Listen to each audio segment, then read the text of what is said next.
ഇവിടുത്തെ ഒരു വൈജ്ഞാനിക പരിസരത്തിൽ, ഒരു സാമൂഹിക പശ്ചാത്തലത്തിൽ, ഒരു രാഷ്ട്രീയ പശ്ചാത്തലത്തിൽ മൊഹിദ്ദീൻ മാല എങ്ങനെ ഇടപെട്ടു, അതിൻ്റെ ഇമ്പാക്റ്റുകൾ ഏതൊക്കെ രീതിയിലാണ് എന്നുള്ളത് ചെറിയ രീതിയിൽ നമുക്കിങ്ങനെ അന്വേഷിച്ച് തുടങ്ങാം. മൊഹിദ്ദീൻ മാലയെ കുറിച്ച് പറയുമ്പോൾ സ്വാഭാവികമായിട്ടും നമ്മൾ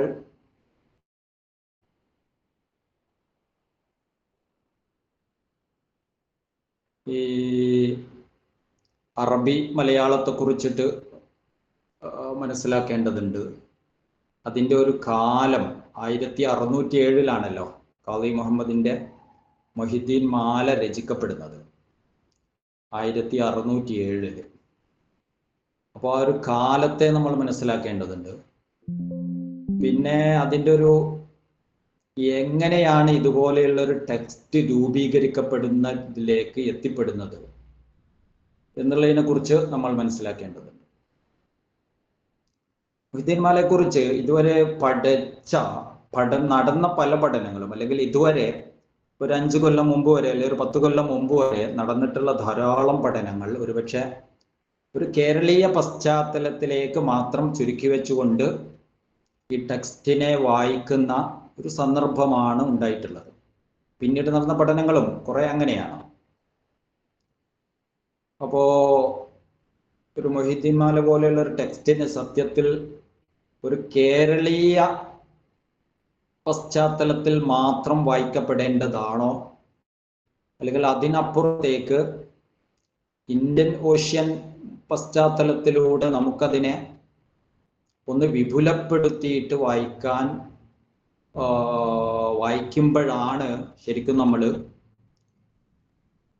ഇതിൻ്റെ ഉള്ളടക്കത്തെയും അതിൽ ഉപയോഗിച്ചിട്ടുള്ള ഓരോ ചിന്തകളെയും ഒക്കെ നമുക്ക് ശരിക്കും ഉൾക്കൊള്ളാൻ പറ്റുന്നത്. ശരിക്കും ആ അങ്ങനെയാണ് മൊഹിദ്ദീൻ മാലയെ വായിക്കേണ്ടത് എന്ന് നമുക്ക് വ്യക്തമാകും. ഒരു കേരളീയ പശ്ചാത്തലത്തിൽ മാത്രം വായിച്ചാൽ പോരാ. അതിന് ഇപ്പൊ അറബി മലയാളത്തെ ആദ്യകാലത്ത് പഠിച്ചവരൊക്കെ അതിനാ രീതിയിൽ, നമ്മുടെ ബി.എൻ.കുട്ടി ടൈപ്പ് ഇവിടുത്തെ സാഹിത്യ എഴുത്തുകാര് മാപ്പിള സാഹിത്യത്തെ കുറിച്ച് എഴുതിയിരുന്ന ആളുകളാണെങ്കിലും ആബു സാഹിബിനെ പോലെയുള്ള ആളുകളൊക്കെ ഈ പശ്ചാത്തലത്തിൽ ഇവിടെ നിന്നുകൊണ്ട് മാത്രം അതിനെ വായിക്കാൻ ശ്രമിച്ചുള്ളതാണ്. ഇപ്പൊ ഇവിടെ പ്രധാനപ്പെട്ട ഒരു വിഷയം ഈ ലോക്കൽ വെർണാക്കുലേഴ്സിന് അറബിക് ഫോണ്ട് നൽകിയിട്ട് എഴുതുന്ന ഒരു ട്രഡീഷൻ, അത് ഇതിൻ്റെ ഒരു പ്രധാനപ്പെട്ട ഒരു ഏരിയയാണ്. ഒരു മുസ്ലിം ലിറ്ററേച്ചറുകൾ അല്ലെ മുസ്ലിം സാഹിത്യങ്ങൾ അത് വ്യത്യസ്ത ഭാഷകളിൽ വിവിധ കാലങ്ങളിൽ ഇഷ്ടം പോലെ ഉണ്ടാകുന്നുണ്ട്. എന്നാൽ ഈ ലോക്കൽ ലാംഗ്വേജുകൾ വ്യത്യസ്ത നാടുകളിലേക്ക് പോകുമ്പോൾ, അറബേതര നാടുകളിലേക്ക് പോകുമ്പോൾ, അവിടെയൊക്കെ ഇസ്ലാം തദ്ദേശീയ പശ്ചാത്തലവുമായിട്ട് ഇണങ്ങിച്ചേർന്നിട്ട് സ്പ്രെഡ് ആകുമ്പോൾ, അറബ് അറിയുന്ന സ്കോളേഴ്സ് അവിടങ്ങളിലൊക്കെ വന്ന് എപ്പോഴെങ്കിലും സൂഫികൾ എൻഗേജ് ചെയ്യുകയൊക്കെ ചെയ്യുമ്പോൾ ഈ തദ്ദേശീയരായ ജനങ്ങളെ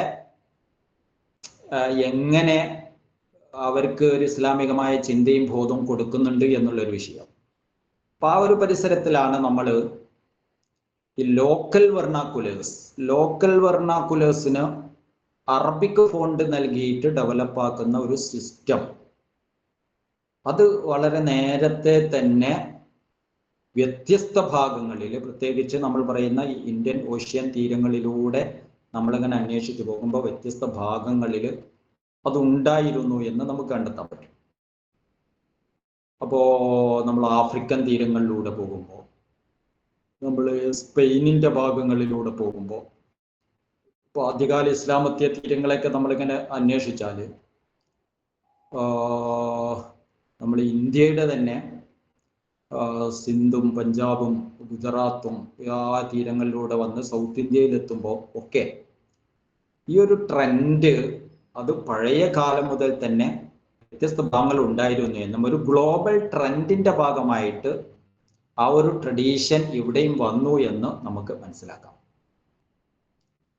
ഇപ്പോ നമ്മൾ പറയുമ്പോൾ ഇതിൻ്റെ ഒരു ലാംഗ്വേജ് പരിസരം, അറബിക് മലയാളം പോലെയുള്ള ഒരു ലാംഗ്വേജ് പരിസരം ആഫ്രിക്കൻ തീരങ്ങളിൽ വ്യാപകമായിട്ട് നമ്മൾ പറയുന്ന പോലെ സ്വാഹിലി ലാംഗ്വേജ്, അവിടുത്തെ ഒരു കോസ്റ്റൽ ഒരു ഭാഷയായിട്ട് ആഫ്രിക്കയിൽ വ്യാപകമായിട്ട് ഇത് ഉപയോഗിക്കപ്പെടുന്നുണ്ട്.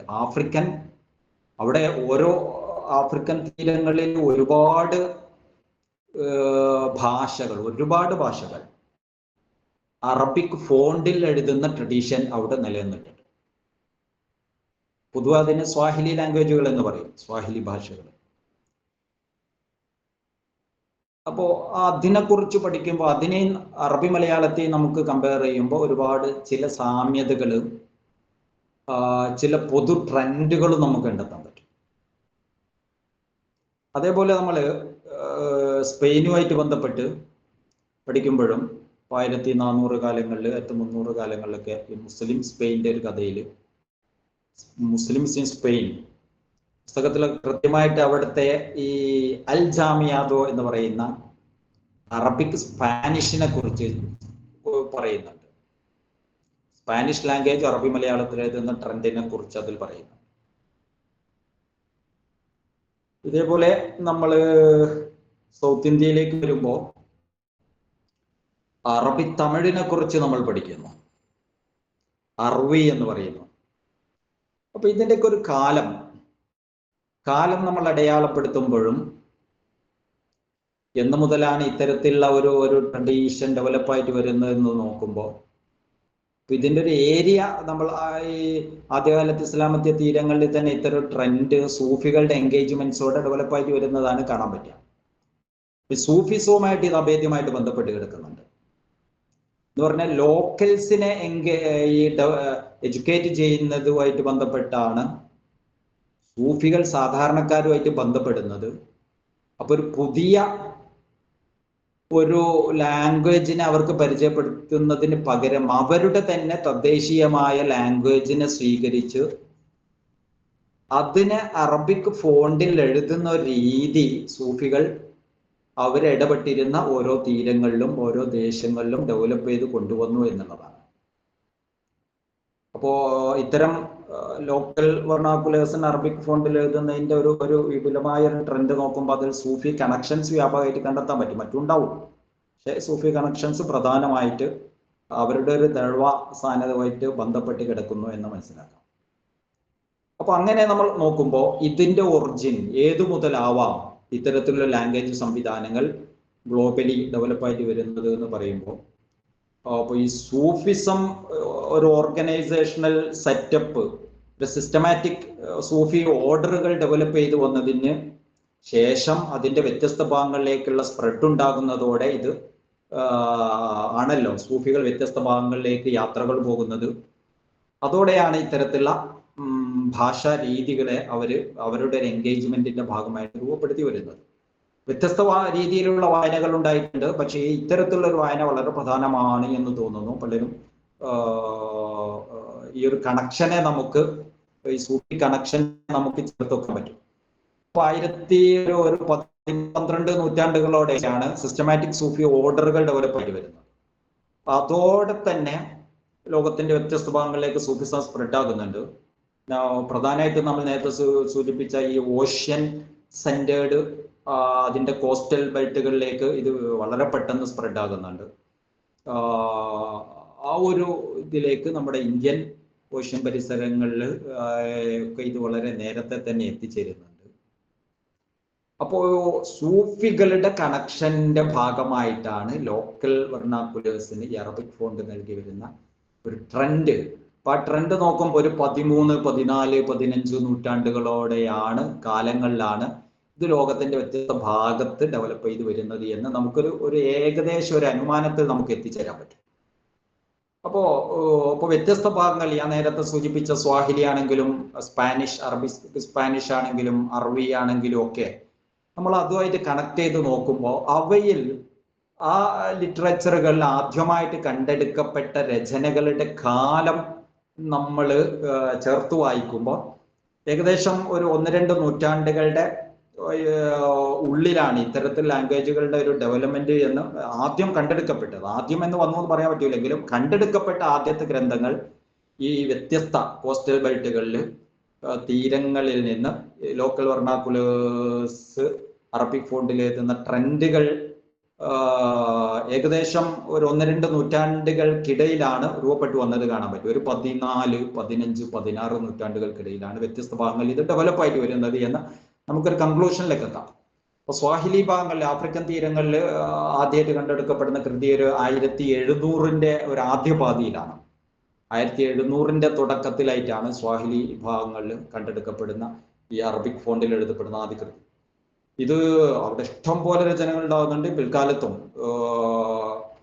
ഈ ഇപ്പോ നമ്മൾ അറബി മലയാളത്തെ കുറിച്ചൊക്കെ പറയുന്നത് പോലെ തന്നെ വിപുലമായിട്ട് അത് പഠിക്കപ്പെടുന്നുണ്ട് ഇന്നും. മാത്രമല്ല ഇഷ്ടം പോലെ ആർട്ടിക്കിൾസ്, സാധനങ്ങൾ നമുക്ക് അതിനെക്കുറിച്ച് ലഭ്യമാണ്. നമുക്ക് ഒരു രസകരമായിട്ട് പഠിക്കാൻ തന്നെ പറ്റും. നമ്മൾ അൽജാമിയ സ്പാനിഷ് പരിസരത്ത് നോക്കുമ്പോഴും ഒരു 1400-കളിലാണ് അവിടെ നിന്ന് കണ്ടെടുക്കപ്പെടുന്ന ആദ്യത്തെ ഈ അറബിക്കിൽ എഴുതപ്പെടുന്ന സ്പാനിഷ് രചന നമ്മൾ കാണുന്നത് 1400-കളാണ്. നമ്മൾ സൗത്ത് ഇന്ത്യയിലേക്ക് വരുമ്പോൾ അറബി കാണുന്നത് ആയിരം മസാല, റെക്കിറോണിറ്റിക് ഇസ്ലാം ട്രാൻസ്ലേറ്റഡിലൊക്കെ പഠനം നടത്തിയ ആയിരം മസാല 1500-ന്റെ രണ്ടാം പാതിയിലാണ് വരുന്നത്. അറബി തമിഴിൽ 1572 കാലങ്ങളിലാണ് വരുന്നത്. അപ്പോ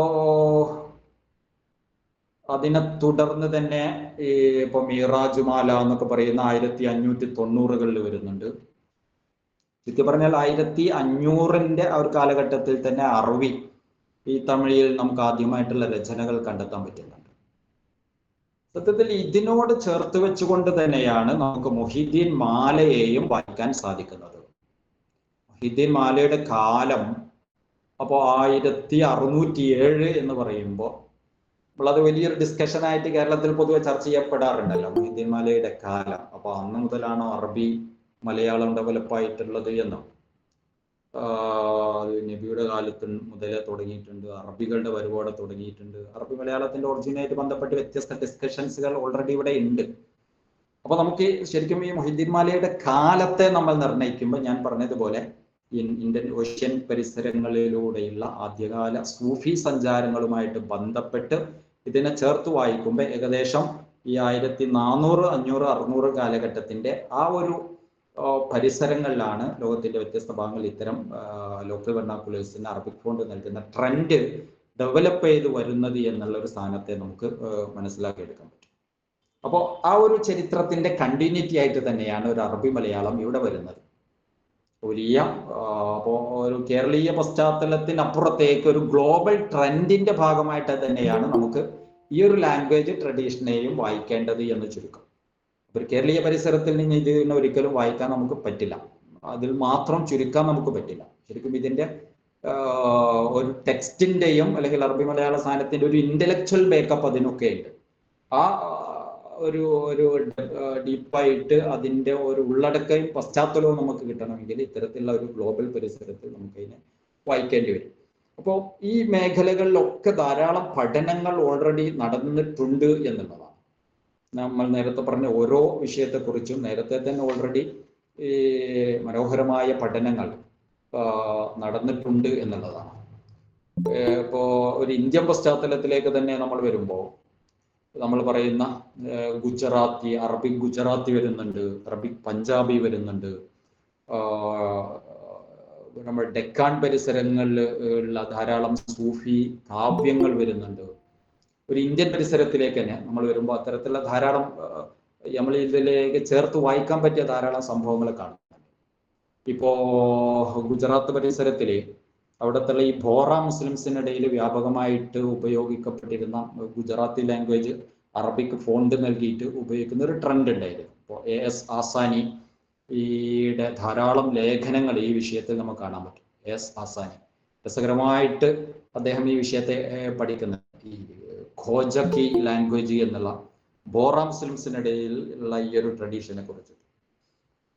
അതേപോലെ തന്നെ നമുക്ക് ഈ പഞ്ചാബിലെ ഇത്തരത്തിലുള്ള ഒരു ട്രഡീഷനെ കുറിച്ചിട്ട് രസകരമായിട്ടുള്ള സോഷ്യൽ സ്പേസസ് ഓഫ് ലാംഗ്വേജ് എന്ന് പറയുന്ന ഒരു ഫരീന മീർ അവരുടെ ഒരു പഠനം തന്നെ ഈ ഒരു വിഷയമാണ്. ഈ പഞ്ചാബി പരിസരത്തുള്ള കിസ്സ, നമ്മളുടെ കേരളീയ പരിസരത്തിൽ നമ്മൾ കിസ്സ പാട്ടുകളെ കുറിച്ച് പറയുന്നത് പോലെ ഒരു ഏകദേശം അതുമായിട്ട് ബന്ധപ്പെടുത്തി വായിക്കാൻ പറ്റുന്ന അവിടുത്തെ പഞ്ചാബി പരിസരത്തിൽ നിന്ന് വന്ന ഇത്തരം രചനകൾ അത് അറബിക് ഫോണ്ടിൽ എഴുതി പഞ്ചാബി ലാംഗ്വേജിൽ അറബിക് ഫോണ്ടിൽ എഴുതുന്ന ട്രഡീഷൻ പഞ്ചാബ് പരിസരത്തിനും വ്യാപകമായിട്ടുണ്ടാകുന്നുണ്ട്. പത്രത്തിലുള്ള പഠനങ്ങളും അക്കാഡമിക വർക്കുകളും നമുക്ക് കണ്ടെത്താൻ പറ്റും. അതേപോലെ തന്നെ നമുക്ക് കുറെ ഈ ഒരു ഡെക്കാൻ പരിസരങ്ങളിലേക്ക് വരുമ്പോൾ ഈ സൂഫിസം ഇൻ ബീജാപ്പൂർ അല്ലെ, ഈറ്റന്റെ പുസ്തകത്തിലും അവിടെ അദ്ദേഹത്തിന്റെ ചില ലേഖനങ്ങളിലൊക്കെ അവിടുത്തെ സൂഫികൾക്കിടയിൽ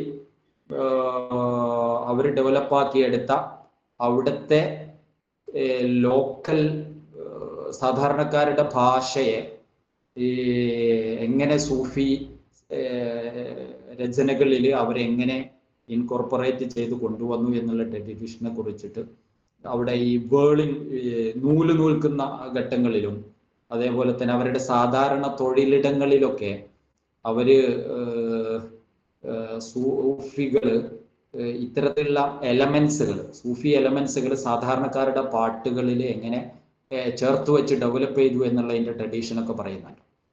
അപ്പോൾ നമ്മളുടെ മൊഹിദ്ദീൻ മാലയുടെ ഒരു കാലം നമ്മൾ പറയുമ്പോഴും അതിൻ്റെ ഉള്ളടക്കത്തിൻ്റെ ഒരു പശ്ചാത്തലം പറയുമ്പോഴും നമുക്കതിനെ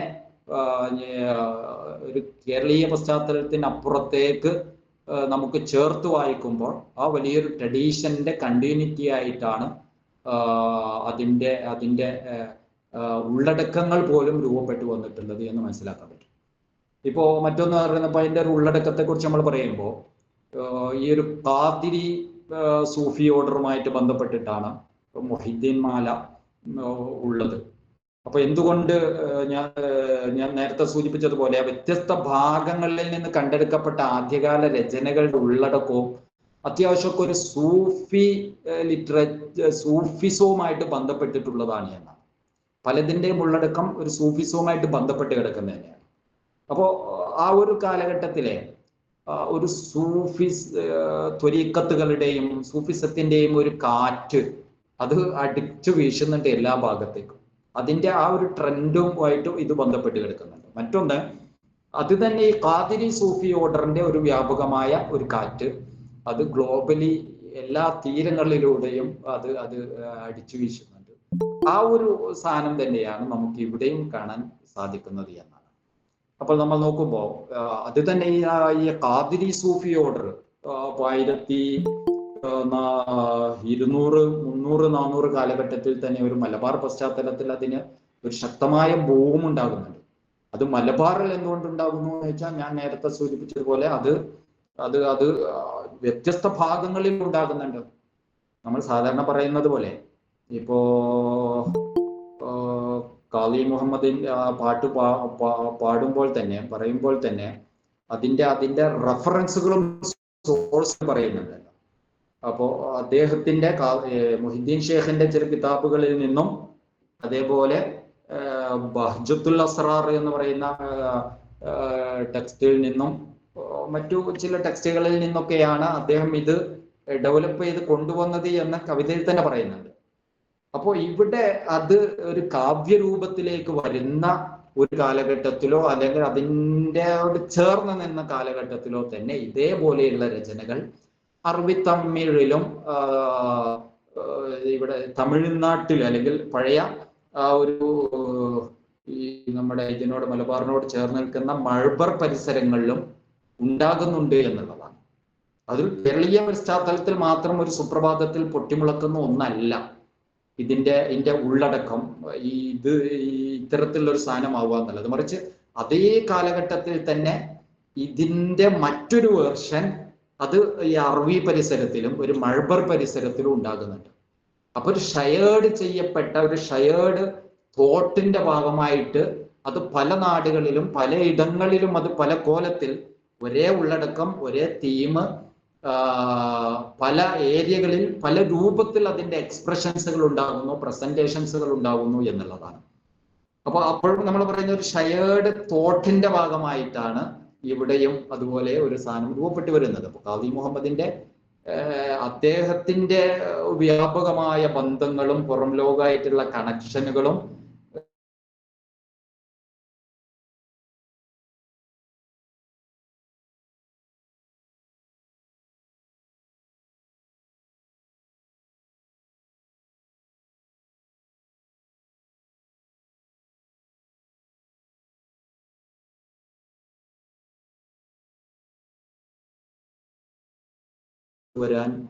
കൊണ്ടുവരാൻ അദ്ദേഹത്തിന് കഴിയുന്നത് എന്ന് നമുക്ക് വായിക്കാൻ പറ്റും.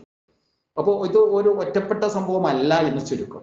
ഒരു കോഴിക്കോട് കുറ്റിച്ചിറ പരിസരത്തിൽ നിന്ന് അല്ലെ ചാലിയം പരിസരത്തിൽ നിന്ന് ഖാദി മുഹമ്മദ് 1607 ഇങ്ങനെ ഒരു രചനയെ കൊണ്ടുവരുന്നത് ഒരു ഒറ്റപ്പെട്ട സംഭവമായിട്ടല്ല നമ്മൾ വായിക്കുന്നത്, മറിച്ച് അത് വ്യാപകമായ കാലം കൊണ്ടും ഉള്ളടക്കം കൊണ്ടും അതിൻ്റെ സെൻട്രൽ തീം കൊണ്ടും ഒക്കെ വ്യാപകമായ ഷെയർ ചെയ്യപ്പെട്ട വലിയ തോട്ട്സുകളുടെ അതിൻ്റെ ഒരു കണ്ടിന്യൂറ്റി ആയിട്ട് അതിനെ ചേർത്ത് വെച്ചുകൊണ്ടുള്ള ഒരു വായനയായിട്ടാണ് ഖാദി മുഹമ്മദ് കൊണ്ടുവരുന്നത് എന്നുള്ളതാണ്.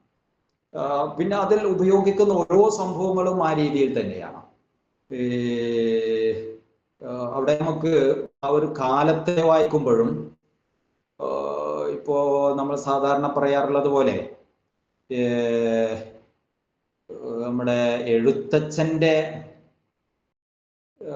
ആ ഒരു കാലഘട്ടത്തിൽ തന്നെയാണല്ലോ ഖാദി മുഹമ്മദ് നമ്മൾ വിശ്വസിക്കപ്പെടുന്നത്. അവരുടെ ഏകദേശം ഒരു കാലക്കാരാണ് എന്നുള്ളത് തന്നെയാണ്. എഴുത്തച്ഛന്റെ കാലം കാര്യമൊന്നും കൃത്യമായിട്ട് നമുക്ക് പറയാൻ പറ്റില്ലെങ്കിലും പലരും അനുമാന പരിസരത്തിൽ നിന്നും മറ്റൊക്കെയാണ് എഴുത്തച്ഛന്റെ ചരിത്രം എഴുതി വെച്ചിട്ടുള്ളത്. ഏതായിരുന്നാലും 1500 600 കാലഘട്ടങ്ങളിലാണ് അദ്ദേഹം ജീവിച്ചിട്ടുള്ളത് എന്നാണ് പ്രബലമായിട്ട് അനുമാനിക്കപ്പെടുന്നത്. സ്വാഭാവികമായിട്ടും ഇത് ഖാദി മുഹമ്മദിന്റെ 1607 കാലഘട്ടങ്ങൾ ഖാദി മുഹമ്മദും ഇദ്ദേഹവും ഒരേ കാലത്ത് ജീവിച്ചു എന്നുള്ള ഒരു അനുമാനം നമ്മൾ വിശ്വസിച്ചു വരുന്നുണ്ട്. അപ്പോ ഇത് നോക്കുമ്പോൾ ഈ ഒരു ഭാഷ, മൊഹിദ്ദീൻ മാലയുടെ ഒരു ഭാഷ പരിസരം അത് വളരെ പ്രധാനപ്പെട്ട ഒന്നാണ്. നമുക്ക് ആ ടെക്സ്റ്റിനെ എങ്ങനെ വായിക്കാൻ പറ്റും എന്നുള്ളതാണ്. മൊഹിദ്ദീൻ മാലയെ നമുക്ക് എങ്ങനെയാണ് അതിനെ വായിക്കാൻ പറ്റുക? ഒരു സൂഫി ലിറ്ററേച്ചർ എന്നുള്ള രീതിയിലാണോ, അതല്ലെങ്കിൽ അതിന് വ്യത്യസ്തമായ ഡയറക്ഷൻസുകൾ, നമ്മൾ അതിനെ ഏത് രീതിയിൽ സമീപിക്കുന്നുണ്ടോ ആ രീതിയിലുള്ള പശ്ചാത്തലവും ഉള്ളടക്കവും നമുക്കതിൽ കണ്ടെത്താൻ പറ്റും. ശരിക്കും അത് ഒരു പൊളിറ്റിക്കൽ ബാക്ക്ഗ്രൗണ്ട് നമുക്ക് മൊഹിദ്ദീൻ മാലക്ക് കാണാൻ പറ്റും. പക്ക ഒരു പൊളിറ്റിക്കൽ ബാക്ക്ഗ്രൗണ്ട് ഉണ്ട്. അല്ലെങ്കിൽ ഒരു ലിംഗ്വിസ്റ്റിക് റെസിസ്റ്റൻസിന്റെ ഒരു പശ്ചാത്തലം നമുക്കതിന് കണ്ടെത്താൻ പറ്റും. നേരത്തെ സൂചിപ്പിച്ചതുപോലെ ഇതിന്റെ ഒരു ലിറ്ററസിയുടെ ഒരു പരിസരത്തിൽ നിന്ന് നമുക്ക് ഈ നോളജിനെ ഏത് രീതിയിൽ സമീപിക്കാൻ പറ്റും, അതിന്റെ ഒരു സാർവത്രീകരണത്തിന്റെ ഒരു പശ്ചാത്തലത്തിൽ മൊഹിദ്ദീൻ മാലയെ കാലവുമായിട്ട് ബന്ധപ്പെട്ട് നമുക്ക് വായിക്കാൻ പറ്റും. ഒരു സോഷ്യോ കൾച്ചറൽ ബാക്ക്ഗ്രൗണ്ടിൽ നിന്ന് മൊഹിദ്ദീൻ മാലയെ നമുക്ക് വായിച്ച് ആ രീതിയിൽ നമുക്ക് മനസ്സിലാക്കാൻ പറ്റും. എന്ന് പറഞ്ഞാല് ഇപ്പോ ആ ഒരു കാലഘട്ടത്തിൽ ഒരു മലയാളം സ്വതന്ത്രമായ ഒരു അസ്തിത്വമായിട്ട് ഡെവലപ്പാകുന്നതിന് മുമ്പ് എന്ന് പറഞ്ഞാൽ ഒരു കേരളീയ ഭാഷ, അത് എല്ലാവരും സംസാരിക്കുന്ന ഒരു കേരളീയ ഭാഷ ഒരു വ്യവസ്ഥാപിതമായ ഫോണ്ട് വ്യവസ്ഥയിലേക്ക് ഡെവലപ്പ് ചെയ്ത് വരുന്നതിന് മുമ്പാണ് ഈ ഖാദി മുഹമ്മദ് എന്ന പേരുള്ള ആള് ഇത്തരത്തിലുള്ളൊരു സാധനത്തെ ചൊല്ലി പറഞ്ഞു വരുന്നത്. അപ്പോൾ ഇത്തരം കവിതകളെ പറയുകയാണ്, ചൊല്ലുകയാണ്. ഇത് ചൊല്ലുന്നവർക്ക് എഴുതുക എന്നുള്ളതിലപ്പുറത്ത് പഴയകാല ഇതുകളെ നമ്മൾ പറയുമ്പോൾ ഒരു എഴുത്തിലപ്പുറത്ത് അവരിതിനെ ചൊല്ലി പറഞ്ഞു കൊണ്ടുവരുന്ന സാധനങ്ങളാണ്. അതുകൊണ്ടാണ് ഈ ഓറൽ ട്രഡീഷനുകളിലൂടെയാണ് ഇതിന്റെ നിലനിൽപ്പുകൾ ഉണ്ടാകുന്നത്. അപ്പോൾ അന്ന് ഒരു വ്യവസ്ഥാപിതമായ ഫോണ്ട് സംവിധാനം ഒരു കേരളീയ ഭാഷയിലേക്ക്, മലയാളം വരുന്നില്ല, ഒരു കേരളീയ ഭാഷക്ക് രൂപപ്പെടുന്നതിന്റെ മുമ്പാണ് ഇത് രൂപപ്പെട്ടു വരുന്നത് എന്നുള്ളതാണ്.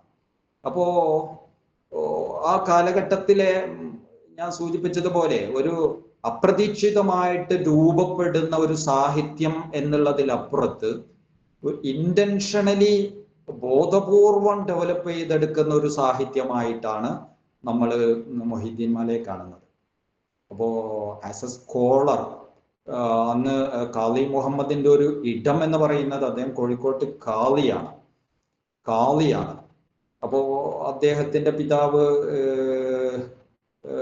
അദ്ദേഹത്തിന്റെ കാളി അബ്ദുൽ അസീസ്, അദ്ദേഹത്തിന്റെ പിതാവ് ആയിരുന്നു ആദ്യത്തെ കാളി ആയതിനു ശേഷം തന്നെ മകന് കാളിയാകുന്നു. അപ്പോ ആ ഒരു ഘട്ടത്തിൽ നമുക്കറിയാം സമൂറിന്റെ ആ ഒരു പീരീഡില് വലിയ അർത്ഥത്തിൽ ഇവിടെ കൺവേർഷൻസ് സാധനങ്ങളൊക്കെ ധാരാളമായിട്ട് സ്വയം മതസ്വീകാരങ്ങൾ ഉണ്ടായിക്കൊണ്ടിരിക്കുന്ന ഘട്ടമാണ്. കൺവേർഷൻ ഉള്ളതിനപ്പുറത്ത് ധാരാളമായിട്ട് ജാതീയ പശ്ചാത്തലത്തിൽ ധാരാളം ആളുകൾ ഇസ്ലാമിലേക്ക് വരുന്നു. അതിലപ്പുറം ഒരു കോഴിക്കോടിന്റെ പശ്ചാത്തലത്തിൽ നമ്മൾ കാണുന്നത് അന്ന് കടൽ യാത്രകളുമായിട്ട് ബന്ധപ്പെട്ട് സമൂറിന്റെ കീഴിൽ തൊഴിലെടുക്കുന്ന മാപ്പിളമാരുടെ പോപ്പുലേഷൻ കൂടണം. നമ്മുടെ തൂഫത്തുൽ മുജാഹിദീനിലൊക്കെ പറയുന്നത് പോലെ അപ്പൊ ഓരോ വീട്ടിൽ നിന്നും ഇത്ര ആള് മുസ്ലിം ആവണം എന്ന് പറയുന്ന ആ ഒരു കാലഘട്ടത്തിൽ മുസ്ലിം പോപ്പുലേഷൻസ് ധാരാളമായിട്ട് കൂടിക്കൊണ്ടിരിക്കുന്ന വർദ്ധിച്ചുകൊണ്ടിരിക്കുന്ന ഒരു ഘട്ടം കൂടിയാണ്. അപ്പൊ ആ ഒരു ഘട്ടത്തിൽ ഈ ലോക്കൽസിനെ, വർദ്ധിച്ചു വരുന്ന ലോക്കൽസിനെ എഡ്യൂക്കേറ്റ് ചെയ്യിക്കുക, അവർക്കൊരു മതബോധം കൊടുക്കുക എന്നുള്ള ഒരു ബോധപൂർവമായ ശ്രമത്തിന്റെ ഭാഗമായിട്ട് തൻ്റെ ഒരു ഉത്തരവാദിത്തത്തിന്റെ ഭാഗമായിട്ടാണ് ശരിക്കും കാളി മുഹമ്മദ് ഇതിന്റെ രചന നിർവഹിക്കുന്നത്. ഇപ്പൊ ഞാൻ സാധാരണ പറയാറുള്ളത് പോലെ ഇപ്പൊ മഖ്ദൂമുമാര് തങ്ങളുടെ ഗ്രന്ഥരചനകളിലൂടെയൊക്കെ സജീവമായിട്ട് ഇടപെട്ട ഒരു പശ്ചാത്തലമാണ് അപ്പൊ 1400 അവസാനങ്ങളും 1500 കാലഘട്ടങ്ങൾ എന്ന് പറയുന്നത്. അപ്പോ ഇവിടെ നമ്മുടെ ഇർഷാദും മുർഷിദും പോലെയുള്ള സാധനങ്ങളൊക്കെ വർക്ക് ചെയ്തുകൊണ്ടിരിക്കുന്ന ഒരു ഘട്ടം. അതേപോലെ തന്നെ നമ്മുടെ അദ്കിയ സജീവമായിട്ട് വർക്ക് ചെയ്തുകൊണ്ടിരിക്കുന്ന ഒരു ഘട്ടത്തിലാണ് ശരിക്കും മൊഹീദ്ദീൻ വരുന്നത്. അപ്പോ ഇതിന്റെയൊക്കെ ഒരു ഡിഫറൻസ് എന്ന് പറയാൻ എനിക്ക് തോന്നുന്നത് അദ്കിയ അല്ലെങ്കിൽ ഫതുഹുൽ മുഈൻ, നമ്മൾ ഇർഷാദ് മുർഷിദ് സാധനങ്ങളൊക്കെ പറയുമ്പോൾ കുറെ നമ്മൾ അതിന്റെ ഒരു സൂഫി സ്പിരിച്വൽ സാധനമായിട്ട് നമ്മൾ അദ്കിയൊക്കെ പറയുമ്പോൾ ഈ അദ്കിയ വർക്ക് ചെയ്യുന്ന ഒരു ഇടം എന്ന് പറയുന്നത് അത് കുറെ കൂടി ഒരു അറബി ലാംഗ്വേജും അതിന്റെ ബോധവും അതിന്റെ ഒരു ഡെപ്തൊക്കെ അറിയുന്ന സൂഫി അലിഗറീസ് സാധനങ്ങൾ ഇതൊക്കെ കൃത്യമായിട്ട് ബോധമുള്ള കുറെ കൂടി ഒരു എലീറ്റ് ഉലമ ഗ്രൂപ്പിനിടയിലാണ് ശരിക്കും ഇത് വർക്ക് ചെയ്യാം. ഇത്തരം സൂഫി ടെക്സ്റ്റുകൾ വർക്ക് ചെയ്യുന്നത് ഒരു എലീറ്റ് ഉലമ ഗ്രൂപ്പിനിടയിലാണ് അദ്കിയ പോലെയുള്ള സാധനങ്ങൾ വർക്ക് ചെയ്യുന്നത്. എന്നാൽ അത് ടോട്ടലി മറ്റൊരു ലോകമാണ് നമ്മൾ മൊഹീദ്ദീൻ മാലയിൽ കാണുന്നത്.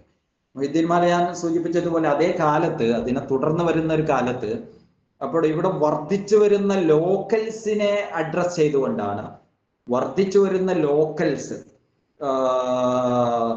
ഞാൻ നേരത്തെ സൂചിപ്പിച്ചതുപോലെ നിരന്തരമായിട്ട് ഈ മതസ്വീകാരങ്ങൾ ഉണ്ടാകുകയും ധാരാളം ഇന്നലെയുള്ള ചെറുമന്മാരും ഈ പുലയന്മാരും കണക്കന്മാരും ഇവിടുത്തെ സാധാരണ ഓരോ തൊഴിൽ ഗ്രൂപ്പുകൾ ഉണ്ടായിരുന്ന സാധാരണ തദ്ദേശീയ നാടൻ ജനവിഭാഗങ്ങൾ ജാതീയ പരിസരത്തിൽ നിന്നും അല്ലാതെയും വ്യാപകമായിട്ട് മുസ്ലിങ്ങളായിട്ട് മാറിയിട്ട് പൊതുസമൂഹത്തിന്റെ ഭാഗമായി മാറിക്കൊണ്ടിരിക്കുന്ന ഒരു കാലഘട്ടത്തിൽ അവരെ എഡ്യൂക്കേറ്റ് ചെയ്യിപ്പിക്കുക എന്നുള്ള ഒരു ഉത്തരവാദിത്തം കാളി എന്നുള്ള നിലക്ക് കാളി മുഹമ്മദിന് ഉണ്ടാകുന്നുണ്ട്. അപ്പോൾ അദ്ദേഹം ആ ഒരു ഉത്തരവാദിത്തത്തെ ഏറ്റെടുക്കുന്ന ഒരു ഡ്യൂട്ടിയാണ് ശരിക്കും ഈ ഒരു രചനയിലൂടെ, മൊഹീദ്ദീൻ മാല എന്ന് പറയുന്ന രചനയിലൂടെ സംഭവിക്കുന്നത് എന്ന് തോന്നുന്നു. ഇപ്പോ ഒരു യാസർ അറഫാത്തിന്റെ ഒക്കെ ഇതുമായിട്ട് ബന്ധപ്പെട്ട ഒരു ലേഖനത്തിൽ പറയുന്ന ഒരു സാധനം, ഇപ്പൊ നമ്മള് കാളി ആദ്യം ഇദ്ദേഹം തന്നെയാണല്ലോ ഫതുഹുൽ മുബീനും രചിക്കുന്നത്. ഫതുഹുൽ മുബീൻ എഴുതുന്ന സന്ദർഭത്തിൽ തന്റെ പിതാവ് ജീവിച്ചിരിക്കുന്ന ഘട്ടത്തിലാണ് കാളി മുഹമ്മദ് ഫതുഹുൽ മുബീൻ എഴുതുന്നത്. അന്ന് കാളി ആയിട്ടില്ല. അന്ന് കാളി അദ്ദേഹത്തിന്റെ പിതാവ് അബ്ദുൽ അസീസ് ആണ്. അപ്പൊ അതിൽ ഓതറെ കുറിച്ച് പറയുന്നിടത്ത് മുഹമ്മദ് ബിൻ കാളി അബ്ദുൽ അസീസ് എന്നുള്ളതാണ്. അപ്പോൾ ഇവിടെ കാളി എന്ന് പറയുന്ന ഒരു ഡ്യൂട്ടിയെ അദ്ദേഹം മുഹിദ്ദീൻമാർ വരുമ്പോഴേക്ക് കാളി മുഹമ്മദ് എന്ന് പേരുള്ളവർ എന്ന ആ ഒരു ഒരു ഒരു ഉത്തരവാദിത്വത്തിന്റെ ഒരു ഡെപ്ത്, എന്താ പറയാ, അതിന്റെ ഒരു ഭാരത്തെ, അതിന്റെ ഒരു ബോധ്യത്തെ തിരിച്ചറിയുന്ന ഒരു സാധനമാണ്.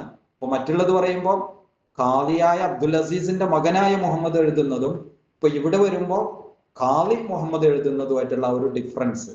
അപ്പൊ അതിന് അദ്ദേഹം ശരിക്കും തിരിച്ചറിയുന്നുണ്ട്. തിരിച്ചറിയുക എന്നുള്ളത് തന്നെ ഞാൻ പറഞ്ഞ ഈ ലോക്കൽസ് വർദ്ധിച്ചു വരുമ്പോൾ, മതസ്വീകാരത്തിലൂടെ ധാരാളം വർദ്ധിച്ചു വരുമ്പോൾ അവരെ അഡ്രസ് ചെയ്യുന്ന ഒരു ഉത്തരവാദിത്തത്തെ ആണ് ഖാദി മുഹമ്മദ് ശരിക്കും ഇതിലൂടെ ചെയ്യുന്നത്.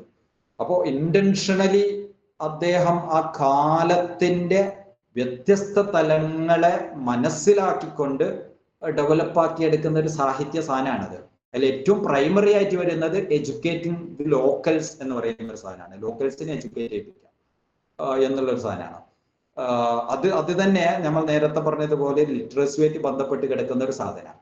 അത് വേദങ്ങൾ വായിക്കാൻ പാടില്ലാത്ത കാലത്ത്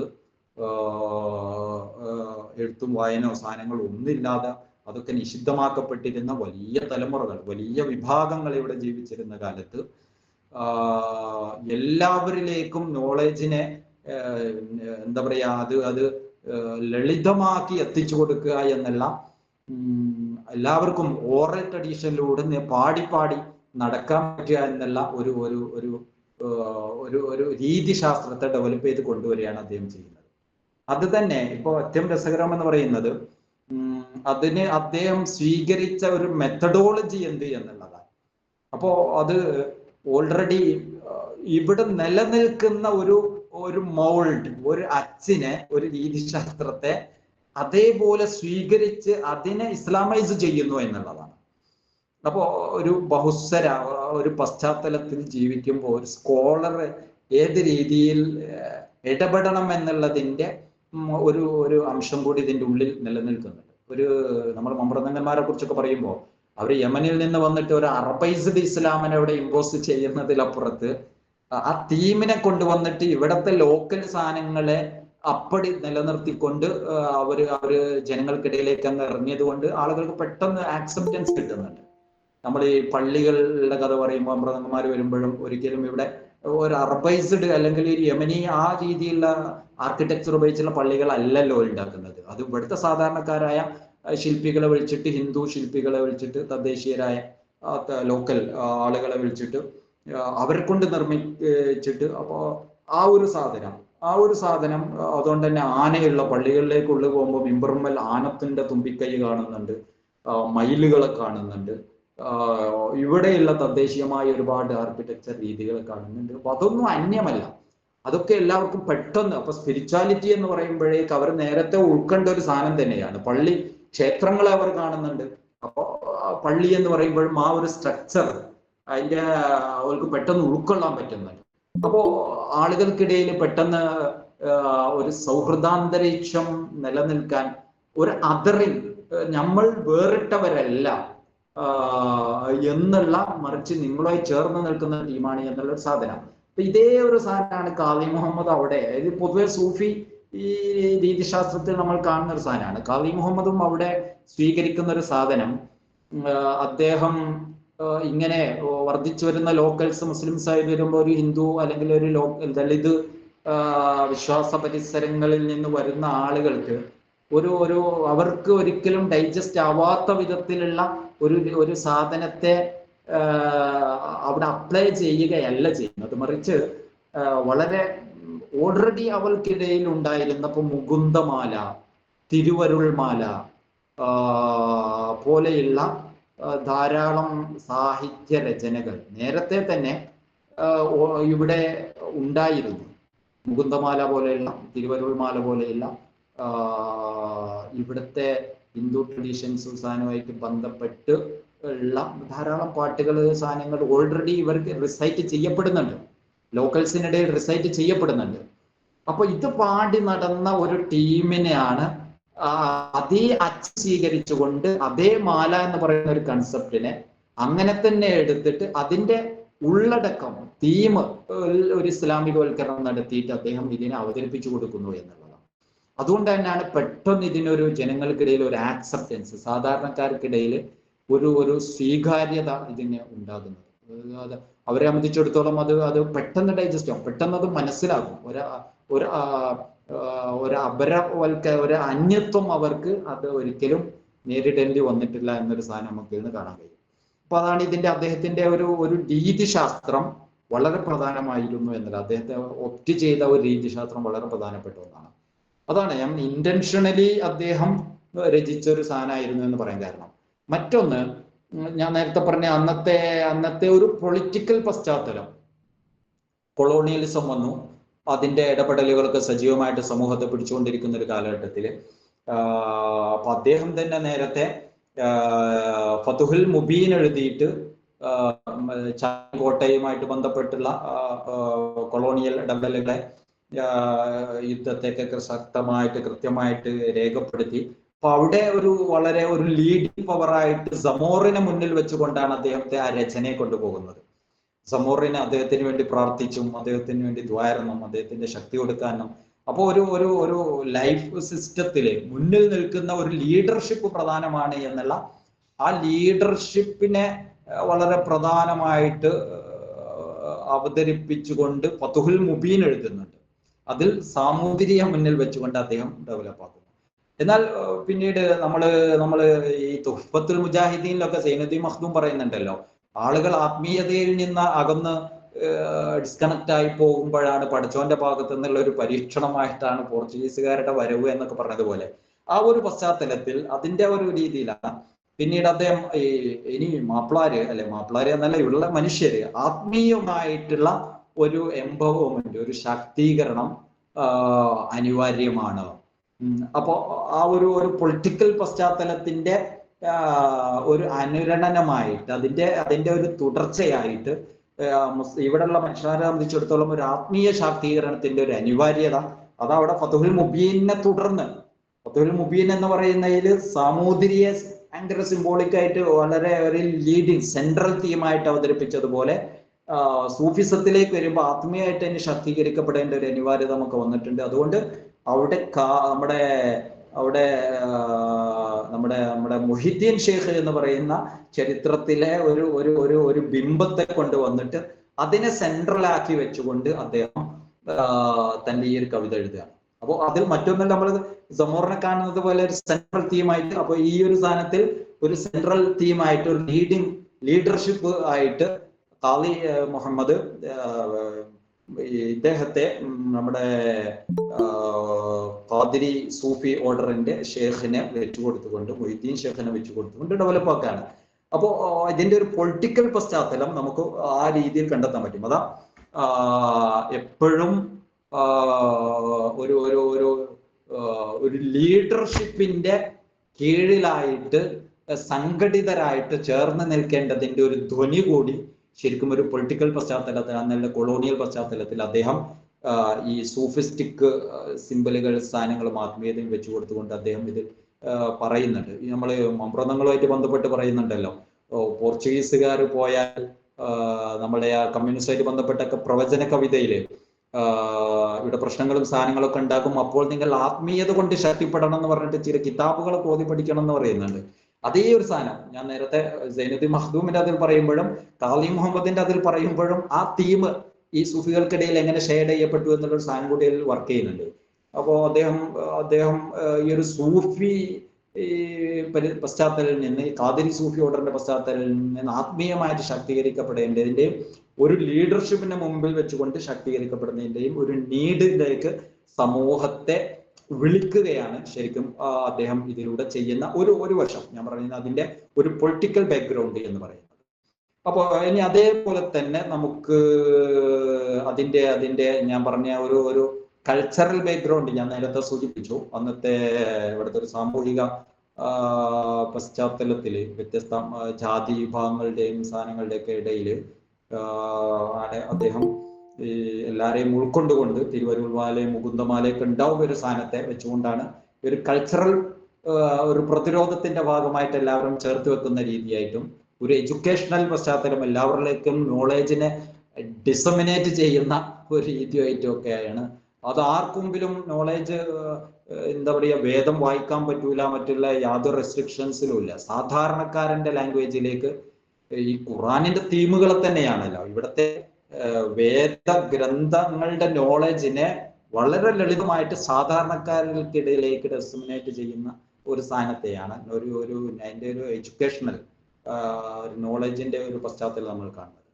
മറ്റൊന്ന് ഞാൻ പറയുന്ന ഇതിന്റെ ഒരു ലിംഗ്വിസ്റ്റിക് ബാക്ക്ഗ്രൗണ്ട് ഉണ്ട്, ഒരു ഭാഷാപരമായ റെസിസ്റ്റൻസിന്റെ ഒരു പശ്ചാത്തലം എന്ന് പറയുന്നത് ഞാൻ നേരത്തെ സൂചിപ്പിച്ച അന്ന് ഒരു മലയാള ഭാഷ എന്ന് പറയാൻ പറ്റൂല, ഒരു കേരള ഭാഷ സിസ്റ്റമാറ്റിക് ആയിട്ട് ഡെവലപ്പായിട്ട് വരാത്തൊരു കാലഘട്ടത്തിലാണ് ഫോണ്ട് വ്യസ്ഥാപിതമായ ഒരു ഫോണ്ട് ഡെവലപ്പായിട്ട് വരാത്തൊരു കാലഘട്ടത്തിലാണ് ഖാദി മുഹമ്മദ് ഈ സാധനം എഴുതുന്നത്. അതുകൊണ്ട് തന്നെ ഇവിടെ ഒരു ഒരു ഒരു ഒരു എന്താ പറയാ, ഒരു ഫൈറ്റിംഗ് ഓൾറെഡി ഇവിടെ നടന്നുകൊണ്ടിരിക്കുന്നുണ്ട്. ഭാഷാ പരിസരത്തിൽ, മാപ്പിളയുടെ ഭാഷാ പരിസരത്തിൽ ഒരു രീതിയിലുള്ള ഫൈറ്റിംഗ് ഇവിടെ നടന്നുകൊണ്ടിരിക്കുന്നുണ്ട് എന്ന് പറഞ്ഞാല് ഇപ്പോ ഈ സംസ്കൃതത്തിന്റെ വരവും അത് ഓൾറെഡി ഇവിടെ ഉണ്ടായിരുന്നു. 1300-400 കാലങ്ങളിലേക്കൊക്കെ ഇങ്ങനെ വരുമ്പോ ഓൾറെഡി ഒരു തമിഴ് കലർന്ന ഒരു ചെന്തമിഴ് ഒരു ഭാഷാ പരിസരമൊക്കെയാണ് ഓൾറെഡി ഇവിടെ ഉള്ളത്. ചെന്തമിഴ്, പിന്നെ ഈ അത് തന്നെ എഴുത്ത് രീതികളിലേക്കൊക്കെ ഒരു വട്ടെഴുത്ത്, കോലെഴുത്ത് സാധനങ്ങളിലൊക്കെയുള്ള ഒരു ഭാഷ, നമ്മൾ ഈ മണിപ്രവാളം എന്ന് പറയുന്നത് പോലെ ഈ തമിഴിന്റെയും അതുപോലെ അതിന്റെ മറ്റൊരു ഘട്ടമായിട്ട് ഡെവലപ്പാവുകയാണ് മണിപ്രവാള സാഹിത്യ സാധനങ്ങൾ. തമിഴ് അതേപോലെ സംസ്കൃതത്തിന്റെയും ഒരു മിക്സഡ് സാധനം അതിന്റെ കണ്ടിന്യൂറ്റി ആയിട്ട് വരുന്നതാണ്. അപ്പൊ അതിന്റെ മുമ്പ് തന്നെ ഒരു ചെന്തമിഴ് പരിസരം, ഒരു തമിഴ് ലാംഗ്വേജിൽ തമിഴ് സ്വാധീനമുള്ള ഒരു ലാംഗ്വേജ് പരിസരമൊക്കെയാണ് ആദ്യകാല ഈ തമിഴകത്തിന്റെ ഭാഗമാണല്ലോ. നമ്മളുടെ മൊത്തം മലപ്പുറം മലബാറും എല്ലാം ഉൾക്കൊള്ളുന്ന ഒരു തമിഴക പശ്ചാത്തലമാണ്. ആ തമിഴക പശ്ചാത്തലത്തിൽ നമ്മൾ ഉപയോഗിക്കുന്ന ഒരു കേരള ഭാഷയുണ്ട്. ആ ഭാഷ എല്ലായിടത്തും ഷെയർഡ് ചെയ്യപ്പെട്ടിട്ടുള്ള ഒരു സാധനം പൊതുവായിട്ട് ഉണ്ടാകുമ്പോഴും അതിന് ഓരോ ഏരിയയുമായിട്ട് ബന്ധപ്പെട്ട് ഒരു പക്ഷെ ആ ഏരിയയുടെ ചില എക്സ്ട്രാ ഡൊമിനൻസ്, അവിടുത്തെ ഓരോ ഏരിയയുടെ ഘടകങ്ങളുടെ എക്സ്ട്രാ ഡൊമിനൻസ് ആ ഭാഷയിൽ ഉണ്ടാവാം. അങ്ങനെ ചെറിയ വേരിയേഷൻസുകളൊക്കെ ഉള്ള ഒരു കാലഘട്ടത്തിൽ ഈ ഭാഷയിലേക്ക് ഈ മണിപ്രവാളം ഇതൊക്കെ ഇങ്ങനെ വരുമ്പോൾ ഈ പാഠ്യപ്രസ്ഥാനങ്ങൾ വരുന്നു. അതിലൂടെ ഈ എന്താ പറയാ, സാൻസ്ക്രിറ്റിന്റെ ഒരു സ്വാധീനം ഈ തമിഴ് ഭാഷാ പശ്ചാത്തലത്തിലേക്ക് വ്യാപകമായിട്ട് ഇങ്ങനെ ചേർന്ന് മിക്സ് ആയിക്കൊണ്ടിരിക്കുന്ന ഒരു കാലഘട്ടമാണ് ശരിക്കും ഇത്. ഈ ഒരു കാലഘട്ടത്തിൽ ആണ് ഖാദി മുഹമ്മദും ഒരു ഭാഗത്ത് ഉണ്ടാകുന്നത്. അതോടൊപ്പം തന്നെ നമ്മൾ സൂചിപ്പിച്ച ആധ്യാത്മിക രാമായണം എഴുതുന്ന നമ്മുടെ എഴുത്തച്ഛനും ഒരേ സന്ദർഭത്തിൽ ഉണ്ടാകുന്നത്. അപ്പോ നമുക്കറിയാം ഈ നമ്മൾ ഈ അറബി മലയാളത്തെ കുറിച്ചൊക്കെ പഠിക്കുമ്പോൾ ശരിക്കും ഈ അറബി മലയാളത്തിന്റെ നമ്മൾ പിൽക്കാലത്ത് 1800-കളുടെയും 700-ന്റെ എൻഡ് 800-ലൊക്കെ നമുക്ക് ആദ്യകാലത്ത് ലഭ്യമാകുന്ന ഇതിലൊക്കെ കുറെ കൂടി ഒരു തമിഴിന്റെ സ്വാധീനം വ്യാപകമായിട്ട് ഇതിൽ നിന്ന് കാണാൻ പറ്റും. 1800-ന്റെ എൻഡിൽ വരികയും നമ്മുടെ മൊയിൻകുട്ടി വൈദ്യരൊക്കെ വരുമ്പോഴാണ് ഇതിന്റെ സാൻസ്ക്രിറ്റ് സാധനങ്ങൾ ചേർത്ത് വെച്ചുകൊണ്ട് അതിന്റെ ഒരു വ്യത്യസ്ത ഒരു സാധനം വരുന്നത്. അത് വളരെ വൈഡായിട്ടുള്ള ഒരു സാധനമല്ല. പക്ഷെ നമുക്ക് ഈ നമ്മളെ കുഞ്ഞായി മുസ്ലിയാരുടെ ഒരു കാലഘട്ടത്തിലൊക്കെ നമ്മൾ കാണുന്ന ഒരു സാധനം ഭയങ്കരമായിട്ട് 1700-കളിൽ അറബി മലയാളത്തിൽ വ്യാപകമായിട്ടുള്ള ഒരു തമിഴിന്റെ സ്വാധീനമാണ്. മാത്രമല്ല ഇപ്പോൾ നമ്മൾ കുറെ കൂടി ഈ തമിഴ് പശ്ചാത്തലമാണ് ശരിക്കും ഈ ലാംഗ്വേജിന്റെ ഇവിടുത്തെ ഒരു പൊതുരൂപമായിട്ട് വരുന്നത്.